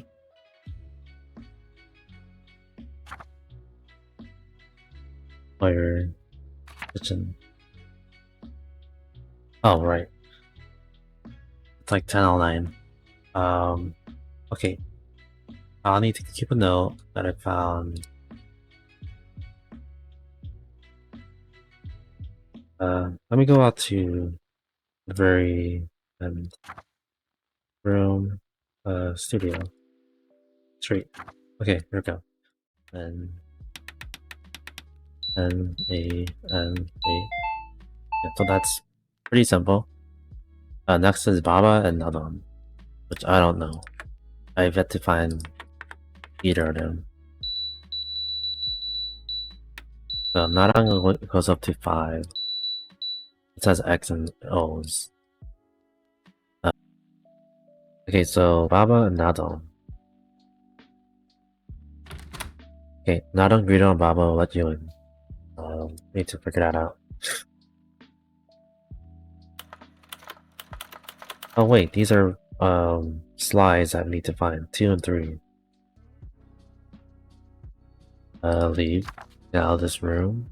Let's go to the right again.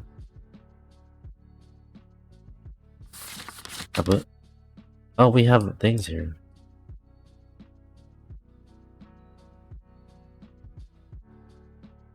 Spreadsheet, the posters, bookstop, clothes, folder, notes, papers, and photographs. Wait.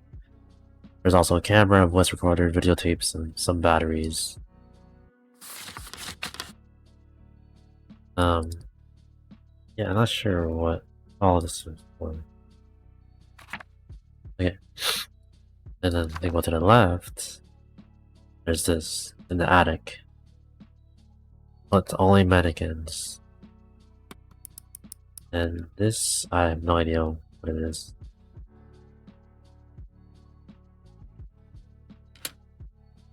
Alright, so the room with the slide projector is in front of me, and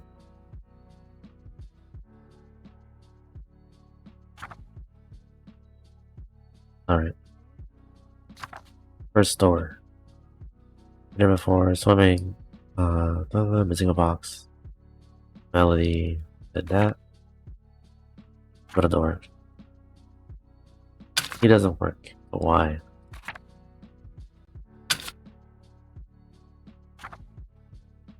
Let's try long click. No.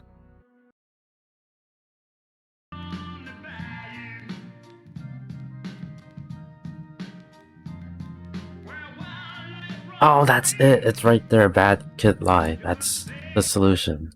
But if this fits the 3x3 grid, but what does it mean? Okay. Leave. Last door.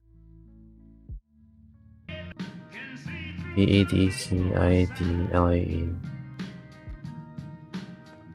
Have to figure that out. is... Oh, wait. Oh, I think I know what this means. It's the shirts they're wearing. It's circle, square, X, triangle. Okay. Oh, left room? Left room.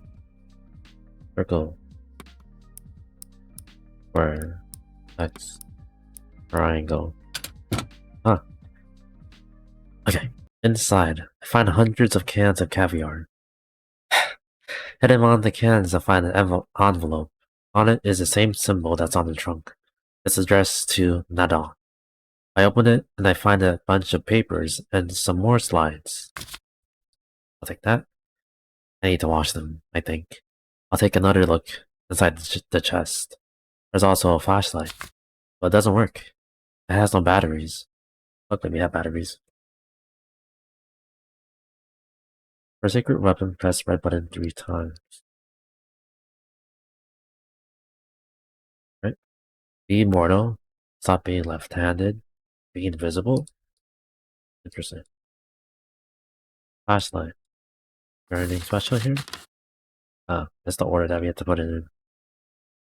So, plus, plus, minus, minus. Secret weapon, press red button 3 times. Matsu, Rada, Dictum? What does that mean? Okay. Now that we have batteries, you can go to the staircase. Alright. Oh, so it's set 3. Not 2. That's right. W. F. U. A. D. S. B. E. V. I. K. L. O. Jamie's flaming lips. Oh, bad kid lie.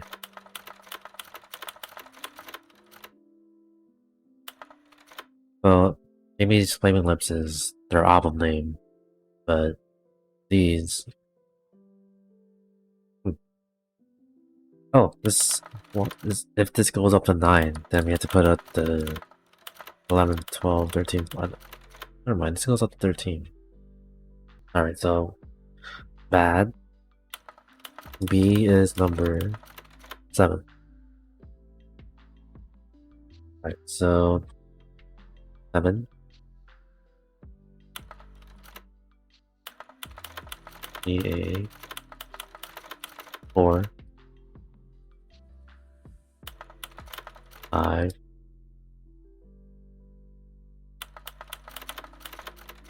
11. 10.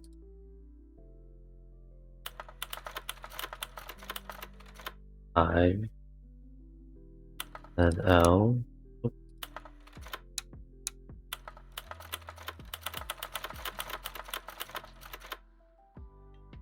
O. 10. Alright, we got the code for N.O.D. Now I think the other one, I forgot which one it is. Rito. Rito is in the basement. So let's go to the basement first. Staircase. Basement. Right. So I go inside. It's pitch black. With the door behind me, I tiptoe down the stairs. Touch the wall. Yeah, it's broken. Luckily, I have the flashlight. I need to replace batteries in the right order. Negative. Wait, what is this? How does this work? Negative, positive, negative, positive, positive, negative, positive, negative. Oh, I'm doing it wrong. Capital letters. Why is it so like... Okay, plus, minus, plus, minus, minus, plus, minus, plus. Oh, there we go. I click on the flashlight and light up the staircase. I slowly walk down the stairs to the bottom. Wow, it's crammed with every type of object you can imagine. Teddy bears, videotapes, skis, surfboards, a canoe, golf clubs, a foosball table, and a robot with a symbol. Do not open. There's a button on his chest that says secret weapon. 1, 2, 3.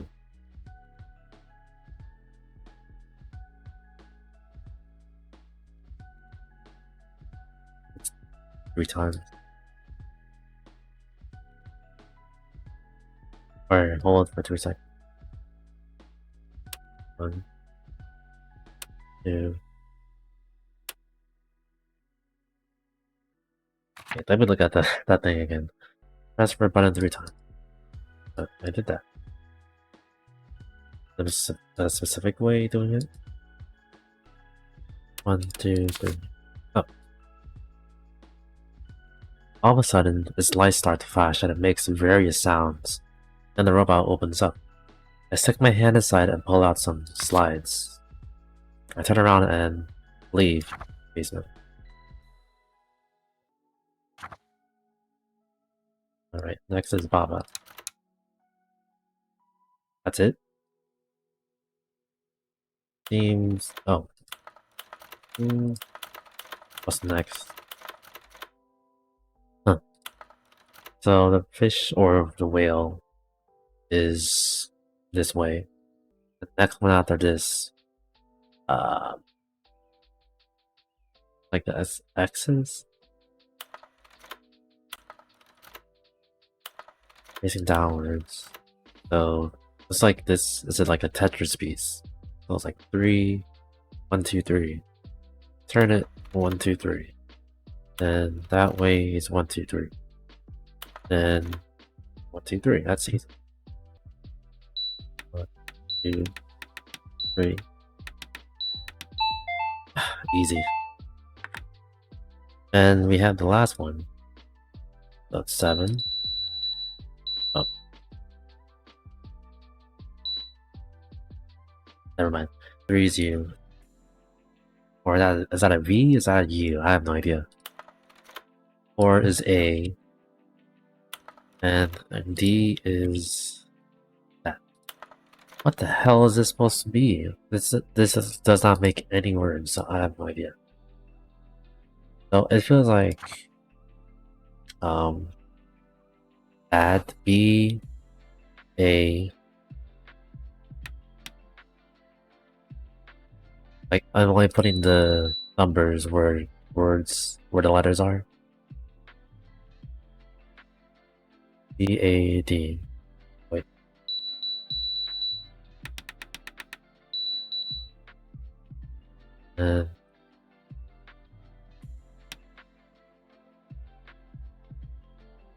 Add 4, 5. Okay. 4 bad K-I-D-L-I-E. But there's only like 2 letters. I don't understand. Don't tell me this is like... it's only like 9 squares. I don't understand. This is like... oh, this is not the number. It's the amount of fingers they're holding up. If it's that, I'm gonna scream. I'm not gonna scream. There are 4 fingers being held up. And for A, it is 0? Is it 0 or just 1? 0 or 1? I'm just gonna put that. Okay, 5. Oh, shit. 5 is 1.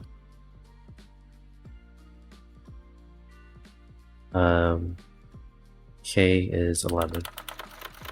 There's 2 or 3. I don't know. 2 or 3. I'm just writing slash 2/3. I is 10. 1. And B is 0. L is 12. That's that 1 or 2. L I 1 E is 6. E is 6. E? Is there E here? Oh, E. Oh, this is supposed to be 8. A0. Alright. If this is a solution, then man, this is really tricky. 4, 0, 1, 2, 1, 0, up, 0, 1, 1. No? Okay. They start with 4. B was 7. Alright, so 4. B. A 0. D is 1. Yeah. A. A is 2 or 3, so. But I think it's 2. Let's do this again. Maybe you did it wrong. 1, 1, 1, 1. 4, 2, 1. Oh! Oh my god. That was hard. But now it's open. Yeah, it's hard. That was hard. Let's see. Another card. La Arana. Huh. That looks like an address on the air freshener, doesn't it? Are you ready for the next debaser? One more? Or maybe this is the last one. Why me stop? Confessions. This might be it. Kiss everything you kill. Kill everything you kiss. The killer kittens. A kitten hangs from the rearview mirror. It dances in the breeze. The highway is shining wet, and the gray sky is overcast. The smell of petrichor fills the air. That's petrichor. A pleasant smell that frequently accompanies the first rain after a long period of warm, dry weather. So, that's what's happening in a few minutes, probably. I'm in a dark blue car. She's driving. She's wearing a pair of sunglasses. I clutch at my stomach with my hands. I'm bleeding. I think I'm wounded. She asked me to pass her a cigarette from the glove box. I opened it and find the gun. For a few seconds, I'm paralyzed. You don't have to worry, she assures me. They're not going to catch us. We'll be safe soon. We continue along the highway. Green fields line each side of the road. After a few miles, we take an exit and stop. I don't remember where. Wait here for me. Don't move. I'll be right back, she says. I watch her as she walks away and goes into a house. I wait for a few moments to make sure she has gone inside. Then, I quickly open the rucksack between my legs, put my hand inside, and grab a bunch of notes and photos. Shiver runs down my spine. It's her in the photo. She's not on my side. She is lying. That's what I wrote on the photo. I have to act quickly. I consider getting out of the car and running away. But where would I go? I'm wounded. What happened to me? I open the glove box, take out the gun, and hide it behind my back. I reach inside the rucksack. I pull out a cell phone. I stop and think for a few seconds with the cell phone in my hand. I have another number on another photograph. I dial. I don't recognize who the girl is, but maybe she can help me. I listen to the dial tone, but no one picks up. I stuff my hand into the rucksack again. This time, I pull out a voice recorder.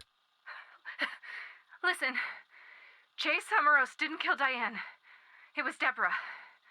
Oh. You've got to believe me. Right. Diane and Debbie were together for 2 years. They founded the Killer Kittens. But Diane fell in love with you. Debbie could never accept it. She could never accept that Diane broke up with her. It drove her crazy. Completely crazy. That's why she killed her. That's why she shot you. Suddenly the telephone rings. I answer it. There's a girl on the other end. She sounds like she's in distress. Her voice is trembling. I ask her who she is. She doesn't reply. She tells me to run, to get out of there as quick as I can. The woman I'm with is a killer. She's the one who killed Diane. She says that I need to hurry and try to escape right now. She's wounded and she's going to die. But it can't be. It was Jay. Jay Samros. Diane said his name. No, Jay! Also how the first letter of Jesus. I heard her. No, that's not right, she manages to say. It was Debbie. She's the killer. She shot me. And she's killed Kim, she tells me. Oh shit, her room is locked. You never open her room. She's struggling to breathe. She's dangerous. You have to get out of there. Run, please. Get out. Quickly. She pleads. She starts to cough. I think she's going to say something else, but her voice suddenly cuts out. I ask her who she is, but she doesn't reply. Oh, but I ask her if she's still there. There's only silence on the other end of the phone. Then I see the green door open. She leaves the building. I quickly toss the cell phone on the floor. I lean forward and take the gun out of the glove box. I had it under my leg where she can't see it. I'm doing this because I know the game's gonna do something if I scroll too fast instead of reading everything until completion. I tip my head as she walks around the car. She opens the driver's door. I wait for her to get in the car. Just as she's about to start the engine, I ask her if she killed Diane. I point the gun at her. She drops the car keys. She turns to me. She turns to look at me. What are you talking about? She says. She seems uneasy.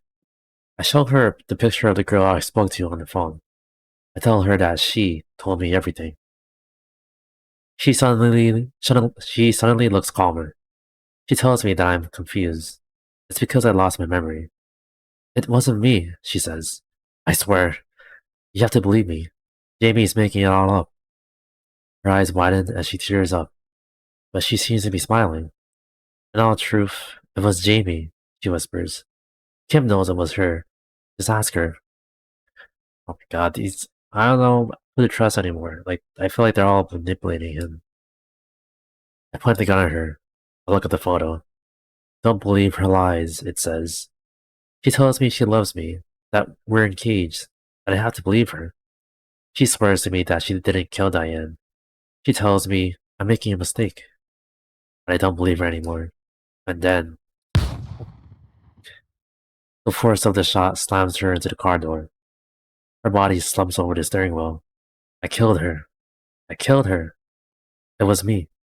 She's dead. I have to do something. I need to get her out of the car. I can't just dump her here.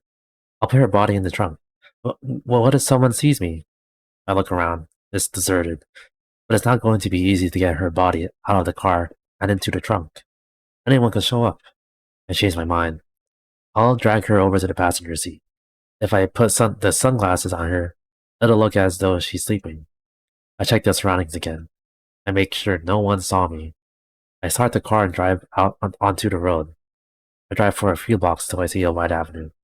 Where should I go? I wonder. I rummage in her purse and find a set of keys and an address. My kitten hangs from the rearview mirror. It sways in the breeze. The highway is lined with green fields. Gray clouds cloak the sky. I'm in a dark blue cat. She's driving. I'm holding a gun in my hands. I don't take my eyes off it. She turns and says to me, "Have you ever killed anyone?" I don't reply. Oh, the cat. I'm like, wait. I don't reply. I keep my eyes on the gun and the photos I found in my rucksack. Suddenly, the phone rings. It's her, the girl in the photo. She tells me that she's hurt and she's going to die. Debbie did this to her. She shot her. She's dangerous. She doesn't care who she kills. She killed Diane. She tried to kill her. Now she could kill me. She's a killer, but that's impossible. I heard Diane scream his name. I heard it so clearly. Debbie's full name is Deborah Jean Steinbecker. When they were together, Diane would affectionately call her by the initial of her middle name, J. That's what you heard. That's what Diane screamed in horror as Debbie pointed the gun at her. While I'm talking on the cell phone, the car pulls up beside a wall painted with graffiti. She takes off her sunglasses. She turns to me and says, "Yes, it's true. My name is Deborah Jane, and maybe some people call me by the initial of my middle name. But so what? There are lots of people called Jay. Think about it. She is. Her name is Jamie. Maybe J is short for Jamie? Maybe it was her who killed Diane. She hated her and Kim. She wanted all the money for herself. She looks at me straight in the eye. I aim the gun right at her. She doesn't seem to be lying now, but that's not what I wrote on the photo. The girl on the other end of the line insists that Debbie is the killer and that she killed Diane. What is wrong with these girls? Don't believe her. You're sick. You have amnesia. You can't make new memories, she says as she lights a cigarette. I don't lower the gun, but she doesn't seem one bit nervous. You, on the other hand, are a killer, she says as her red lips release the smoke. You are a killer who had killed time and time again. You just forget you ever did it, she adds. You're lucky. You have a clear conscience. But take a look at those tattoos all over your body, and you'll soon realize that, actually, you're the killer. I close my eyes for a moment, don't remember any of it. I look at the photo again. Don't believe her lies. I tell myself, she killed Diane. Then, I pull the trigger. Her body slumps over the steering wheel. She's dead. I killed her. The street is deserted. I look at the huge wall covered in graffiti. I've seen those symbols somewhere before. I don't know what to do with her body or where to go. The stabbing pains on my stomach are killing me. I need to look for somewhere to get help. Somewhere I can think and go over the photos, the notes, and the tattoos. I drag her body out of the car. I grab her purse and get into the car. I start the engine. A black kitten hangs from the rearview mirror. The highway is shining wet. Gray clouds cloak the sky. The smell of petrichor fills the air. I'm in a dark blue car. Dan is driving.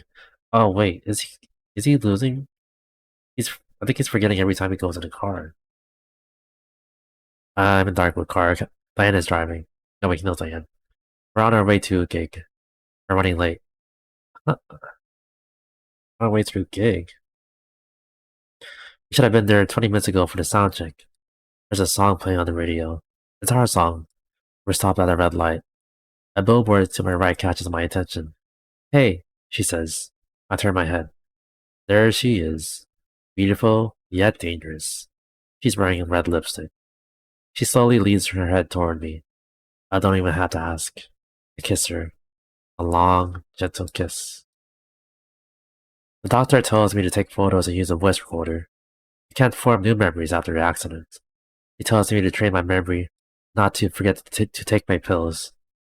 Photos, smells, and sounds might help me to recover what I've forgotten.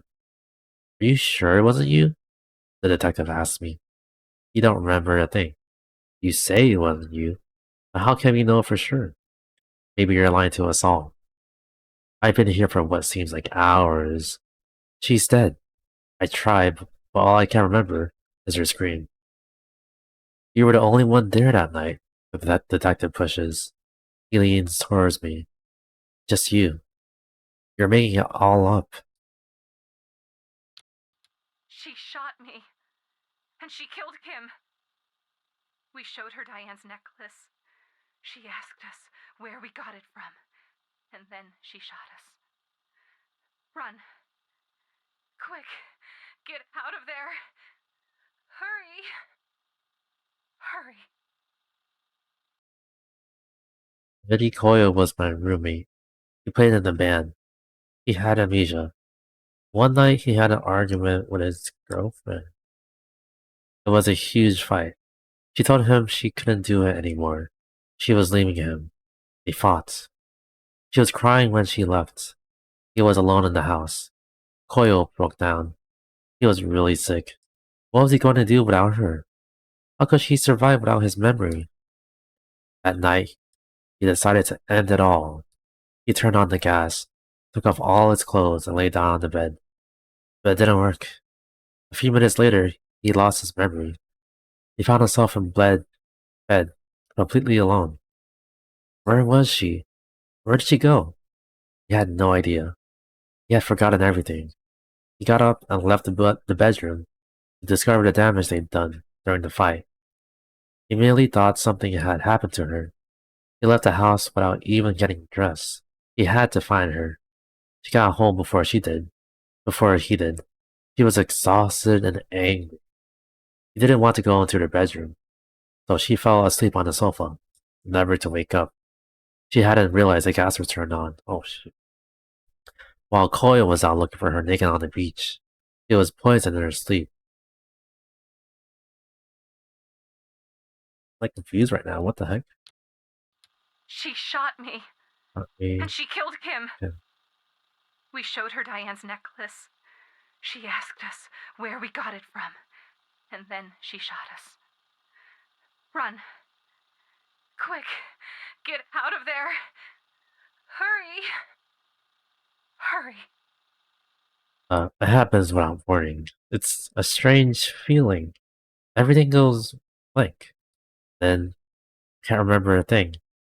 Nothing for the last 10 minutes, 3 hours, or sometimes even the entire day.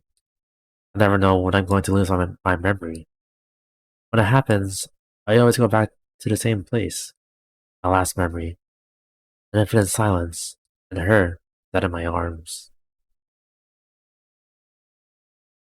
The street is deserted. Oh my god, what's going on? The street is deserted. I stare at the graffiti on the wall for what seems like forever. I just pulled the trigger. I can still smell the gunpowder. She's right on there, dead. Her eyes are open. Her head rests on the steering wheel.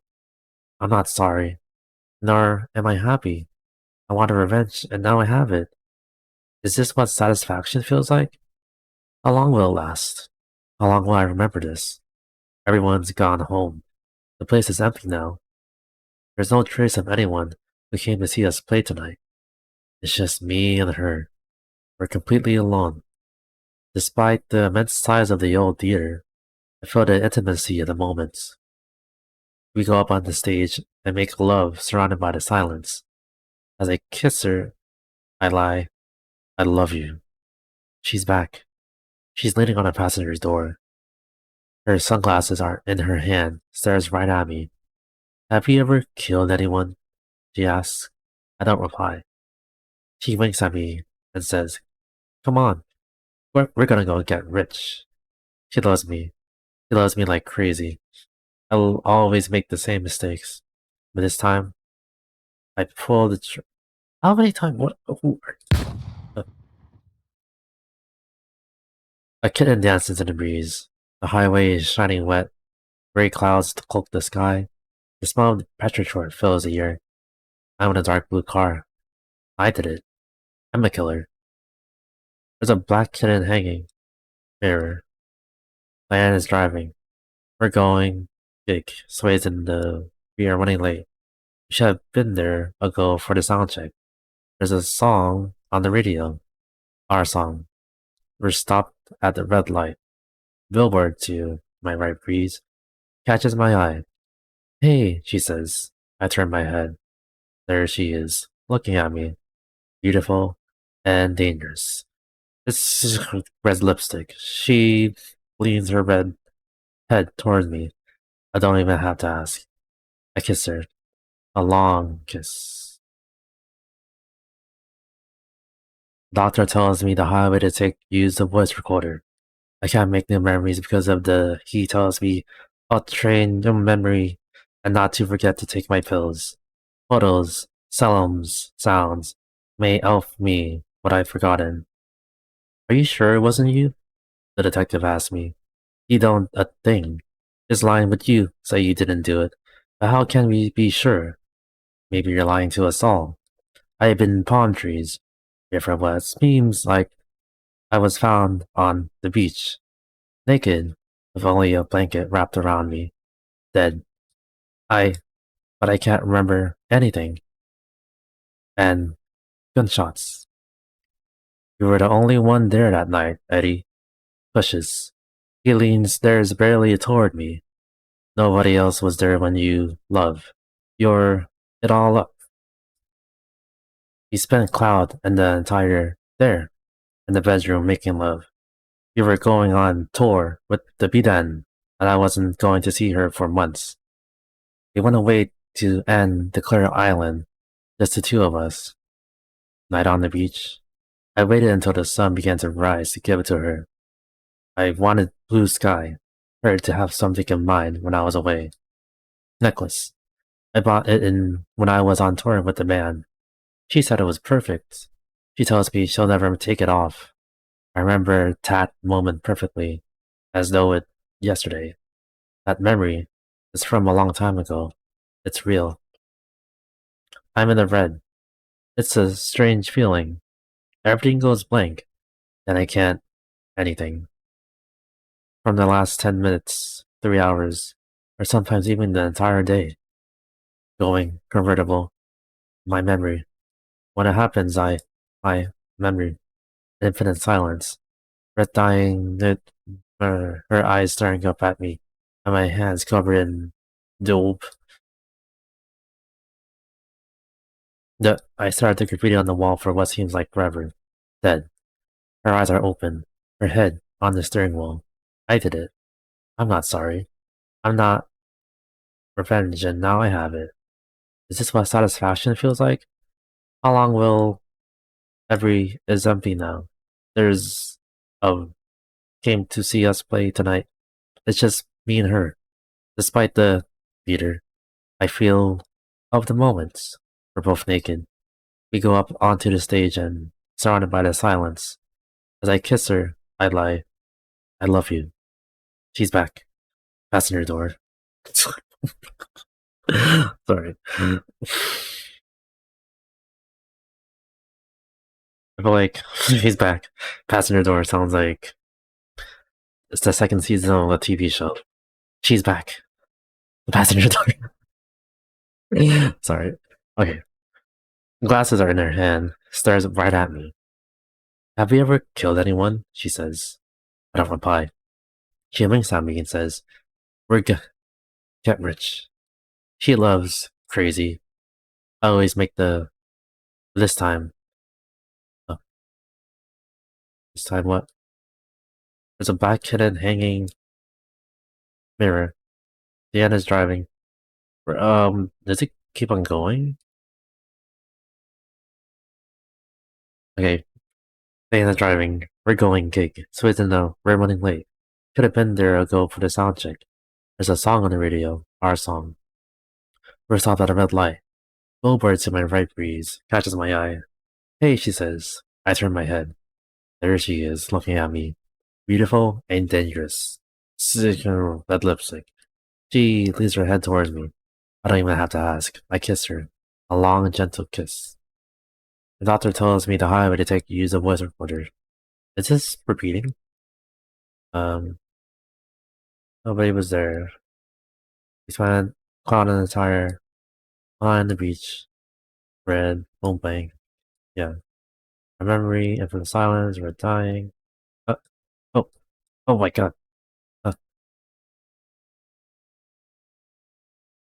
a black kitten sways in the breeze. The highway is lined with palm trees. There's barely a cloud in the clear blue sky. I'm in a red convertible. Curiosity didn't kill the cat. I did. The black kitten sways in the breeze. The highway is lined with palm trees. There's barely a cloud in the clear blue sky. I'm in a red convertible. What the fuck? I'm in a red convertible.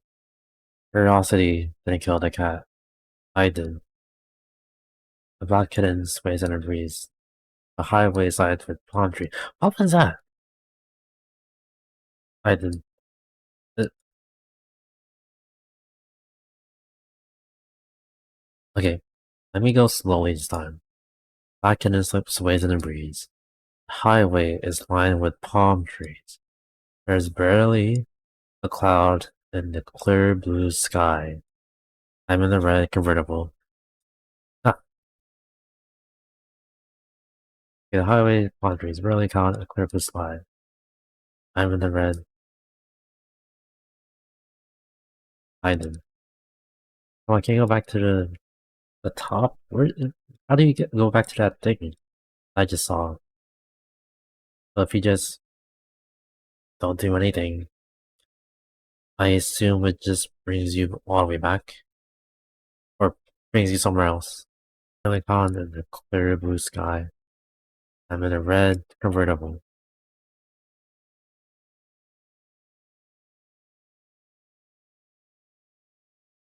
Go back up. Go back up. Go back up. Go back up.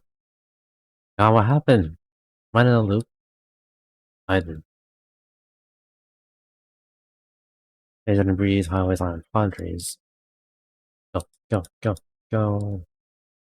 I think when you go to convertible, that's when you get to stop. Highways on palm trees, real kind of sky. I'm the red convertible. Vision and breeze, highways on palm trees, really kind of clear blue sky. And kill the cat. I did.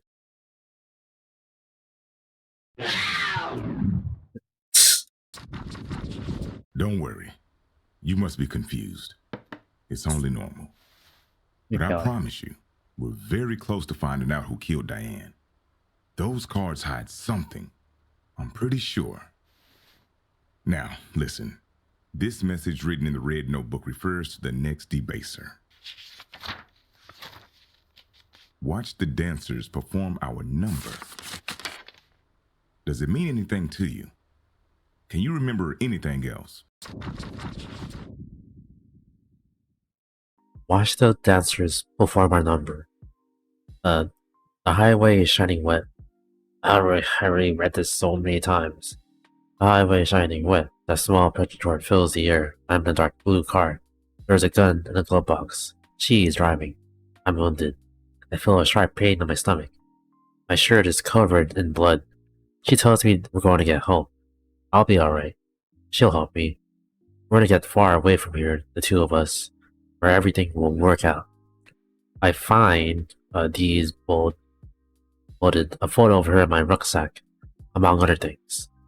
On it is a warning. It's written in my handwriting. I don't remember writing it, but it was me. Don't believe her lies. Her name is Debbie. The dancing men and women. Oh no. By Sherlock Holmes. We're pulled over next to a wall covered in graffiti. The drawings are strange. They look like dancers. I've seen them before, in the city. I'm pointing the gun at her. She swears she didn't kill Diane, but she's lying. She takes off her sunglasses. She has beautiful green eyes. Her long, blonde hair blows in the breeze. There's no one around. It's just me and her. He doesn't seem to be scared. Or a killer, for that matter. But that is her in the photo, and that's my handwriting. You've got to believe me, Megs. Diane was my best friend. I loved her so much. Her eyes fill with tears. So much. More than you can ever know. It wasn't me. I didn't kill her. You've got to believe me. I stare at her in silence. I don't lower the gun. Suddenly, her expression changes. She looks furious. You know what? You killed Diane, she spits. I can feel the rage in her words. You're sick. You're a killer. You killed her. She's not the only one you killed. Her red eyes widen. You kill people because you don't have to bear the guilt. Your regret lasts, what? 10? 20 minutes? I'll tell you. Until you lose your memory again. Maybe you can't make new memories, but at least your conscience is clear. Oh, how I admire you. You can do whatever you want because you'll simply forget. You'll never have to worry about your past or run from your memories. You don't know how much I like to bury all the things I've done. But I can't, and you can. You're free to act however you want because you'll never remember. Her voice is trembling. Believe me, I know how you feel, she insists. Killing makes you feel powerful. It's a pleasure, an addiction. But you're making a mistake. I'm not a killer. You're the one who's going around killing people. Just take a look at your tattoos. You think that if you kill people, it will satisfy your thirst for revenge? Killing doesn't bring you satisfaction. It brings you peace. But you'll still forget it. And sooner or later, you'll kill again, she says, pointing her finger at me. I look at her for a few moments. I'm not a killer, I tell her. I'm just someone who wants to do the right thing. I only remember the things I write down, record, and take photographs of. I'm just someone who has killed because they've been told to. Do you think that I want another puzzle to solve? Another Jade Samaros to find and kill and revenge? She looks at me but doesn't say a word. I continue talking. You're Jay. It could be my Jay. But would I lie to myself in order to be happy? I ask. And without waiting for a reply, I say, if I were you, Debbie, yes, I would. And then I shoot? Oh no, not again. Her body slumps over the steering wheel. Her eyes are wide open. She's dead. Her eyes stare right at me. Deserted streets. Parked car. Only windows is a black kitten hanging from the rearview mirror. Yeah, that's the wheel with the weird symbols. But we need the code to open this. Where is it? Do you remember seeing any dancers? Oh yeah, did. Alright, so the answers were actually here. And then also in here. And then here. There's a specific order.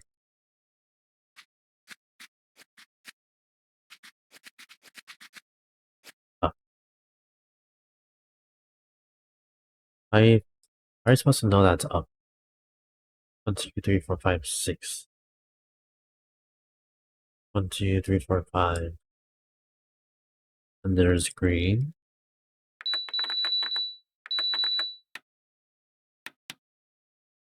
Green, blue, red.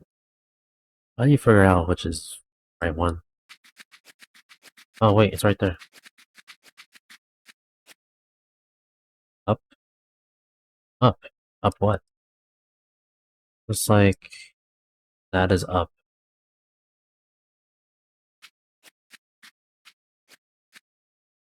Up. Right. Watch it as this reform our number. The number?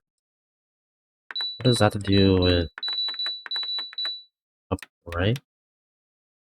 Upright. So we're gonna figure this one out. Girl. One. Leg. I think side of it.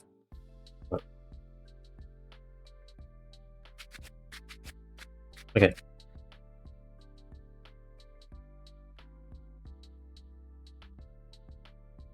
And for this one is up up. What does that mean?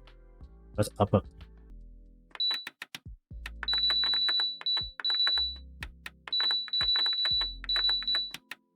Goes from 1 through 9. That to be something. Wait. Up and up is a 1. Wait, hold on. Up is a 1. Right. Like where is it starting from? I don't understand. Right. Up. Start from the bottom? No. Right, up, left. Wait. Right, up, left, up, right. Wait, that's the 5. Right, up, left, up, right. That's a 5 too. I'm confused. Why are 2 and 3 almost the same, but different? Oh. Wait. I think that's right. Right, up, left, down. Right, it's a 9.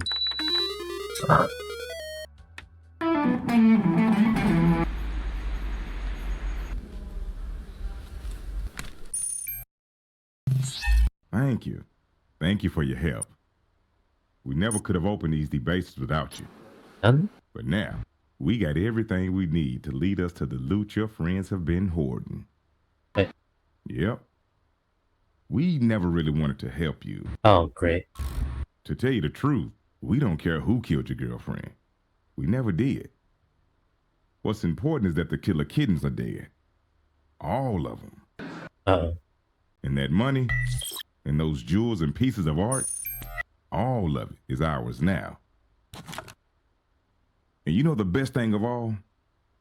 No one knows. No one except you.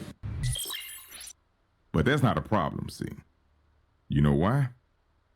Because very soon, Oh you boy. won't remember a single thing.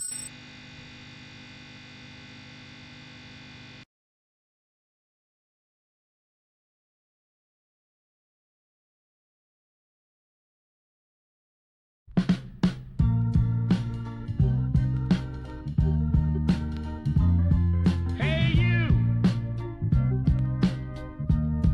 I'm up from the E bayou, A where wildlife runs free. You could say that I'm DigitalMyLab.com. What's that mean? Oh, we did it! Yay! Turns out we killed everyone.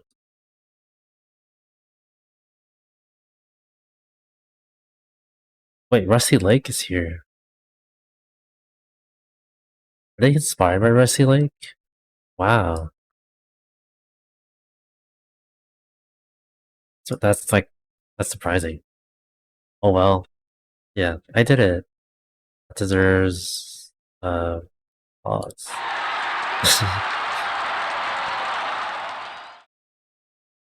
Yeah, but still, what a game slash book game. So yesterday was the day where I thought memory ended. But turns out that that was not the case. Apparently, there's more to the end of the game. Apparently, there's a message that they showed at the very end. So I was very curious. I emailed the account, and unfortunately, they haven't replied until very late. So I said, "Hi, is this anyone in particular?" I unlocked the, the debaser, and then this account, Deborah or Debbie, said, "Hello, what are you looking for? The truth, perhaps?" And then I said, yes, I'm looking for the truth. Are you Debbie?" And then they were like, "I'm not Debbie. I can't be. You killed her, remember?" "No, you probably don't.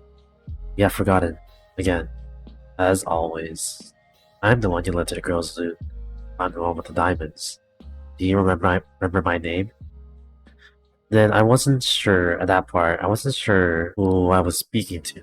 Because I'm like, are you Eddie? And I realized, oh wait, we're Eddie. Then I was like, are you someone? Are you one of the girls with like killed all the killer kittens? Um,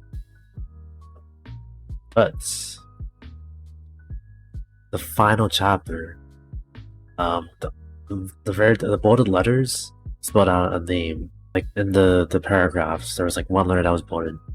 If you put all of those together, in order, I mean they're already ordered. You spell out Doolittle. Then from that, I said, Doolittle? Are you Doolittle? And then they're like, you sure are smart. You deserve a reward. So if you go to the credits section and look for me, you might remember something else. And that's it. I go to about credits. And this whole time, I think this whole entire time, we could have just went straight here. Or what? So like, wouldn't have possible without their support. So this is all like the Kickstarter backers. And then one name in particular, you don't notice it, but this is the only name that doesn't have a last name. So that's kind of weird, right? So let's see what happens. If we do click on it, this is the final chapter, the finale. I'm holding a gun in my hand. It feels heavier than I imagined it would. I'm sitting in the dark, empty room. There's a girl sitting opposite me. She's tied to a chair with duct tape. She tries to speak, but she's gagged. I can't make out what she's trying to say. She pulls and protests in an attempt to break free, but she can't. She gasps for breath, and her chest heaves. I can tell she's exhausted. There's a sign hanging around her neck that says, "Kill me." The telephone rings. It's on the floor between my feet. I pick it up and answer. There's a guy on the other end. I don't recognize his voice. He tells me that the girl in front of me is a killer. Oh my gosh. Stop using Eddie. Stop using this dude. Like, this dude just wants to chill, not have to trust other people. So this whole entire time, all the characters, or should I say all? Well, some, maybe all of the characters have been saying, hey, no, she's a killer, not me. And then the other girl's like, no, she didn't do it. She did. The other girl did. And it's just like a topsy-turvy, they're just using this guy to kill everyone in the group. So that's their lighthearted story. And we're not done yet. She killed Diane. I ask him how he knows. I need some kind of proof. What good is hard proof if you won't remember it? He replies. I look at the girl. She saw me. How do you know? How do I know you're not lying to me? I ask him. How can I know if you're not telling the truth? Come on. You can do better than that, he replies. What you really should be asking is a question that we all ask ourselves. What is truth? Is it the reality we experience or the memories we make? We are what we remember. You, my friend, can't make new memories. So we got no choice but to look for answers elsewhere. Who are you? I interrupt. The key to your revenge, he sneers. He laughs and hangs up the phone. I have the gun in my hand. The girl pulls and struggles. Oh, okay. My finger. I'm afraid because this game does stuff when you scroll down. You know that scary Korean comic where if you scroll like way too fast, or if you just scroll a little bit, the whole page starts to like scroll fast by itself, and then you can't really stop it. It's like that. Um, I raise my finger is resting on the trigger. I raise my hand and aim. She looks me straight in the eye and shakes her head. Yes. I killed Diane. Sorry. Shoot her or don't shoot her. Well, here's the thing. We have two. Oh, well, if we just stop flashing, I would know who the second gal is. But we have this. I don't know who this is. And then we have the flashing gal, which is presumptually the woman that we killed. Uh, so let's say we killed Diane. Did we kill this gal too? I don't think so. And also I don't know if you could probably go back and do the other choice. So let's say don't shoot her. Oh,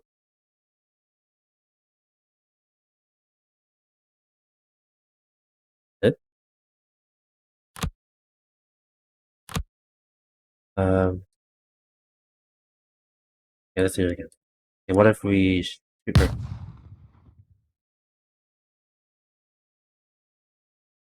that it?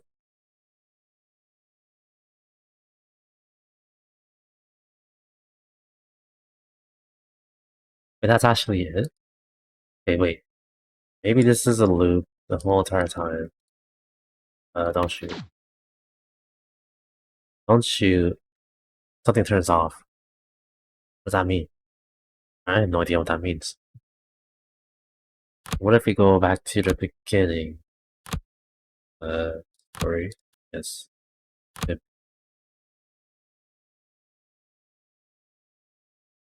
Blood everywhere. His arms.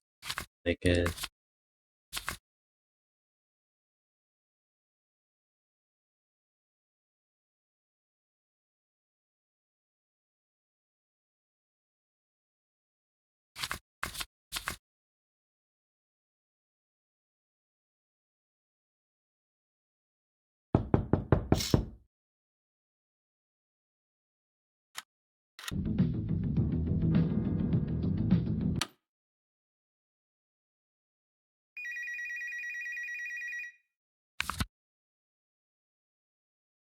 Yeah, I think that's it. Oh, I thought there would be more to it. I guess it's just but like it's open-ended, or that's just it. It's still here, right, Doolittle? Yeah, still here. I think revenge is basically we killed out all the kittens, and Doolittle is like doing payback. I just hello?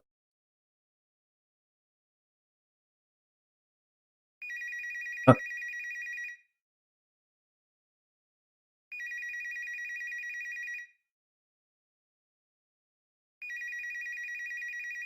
hello, hello, hello.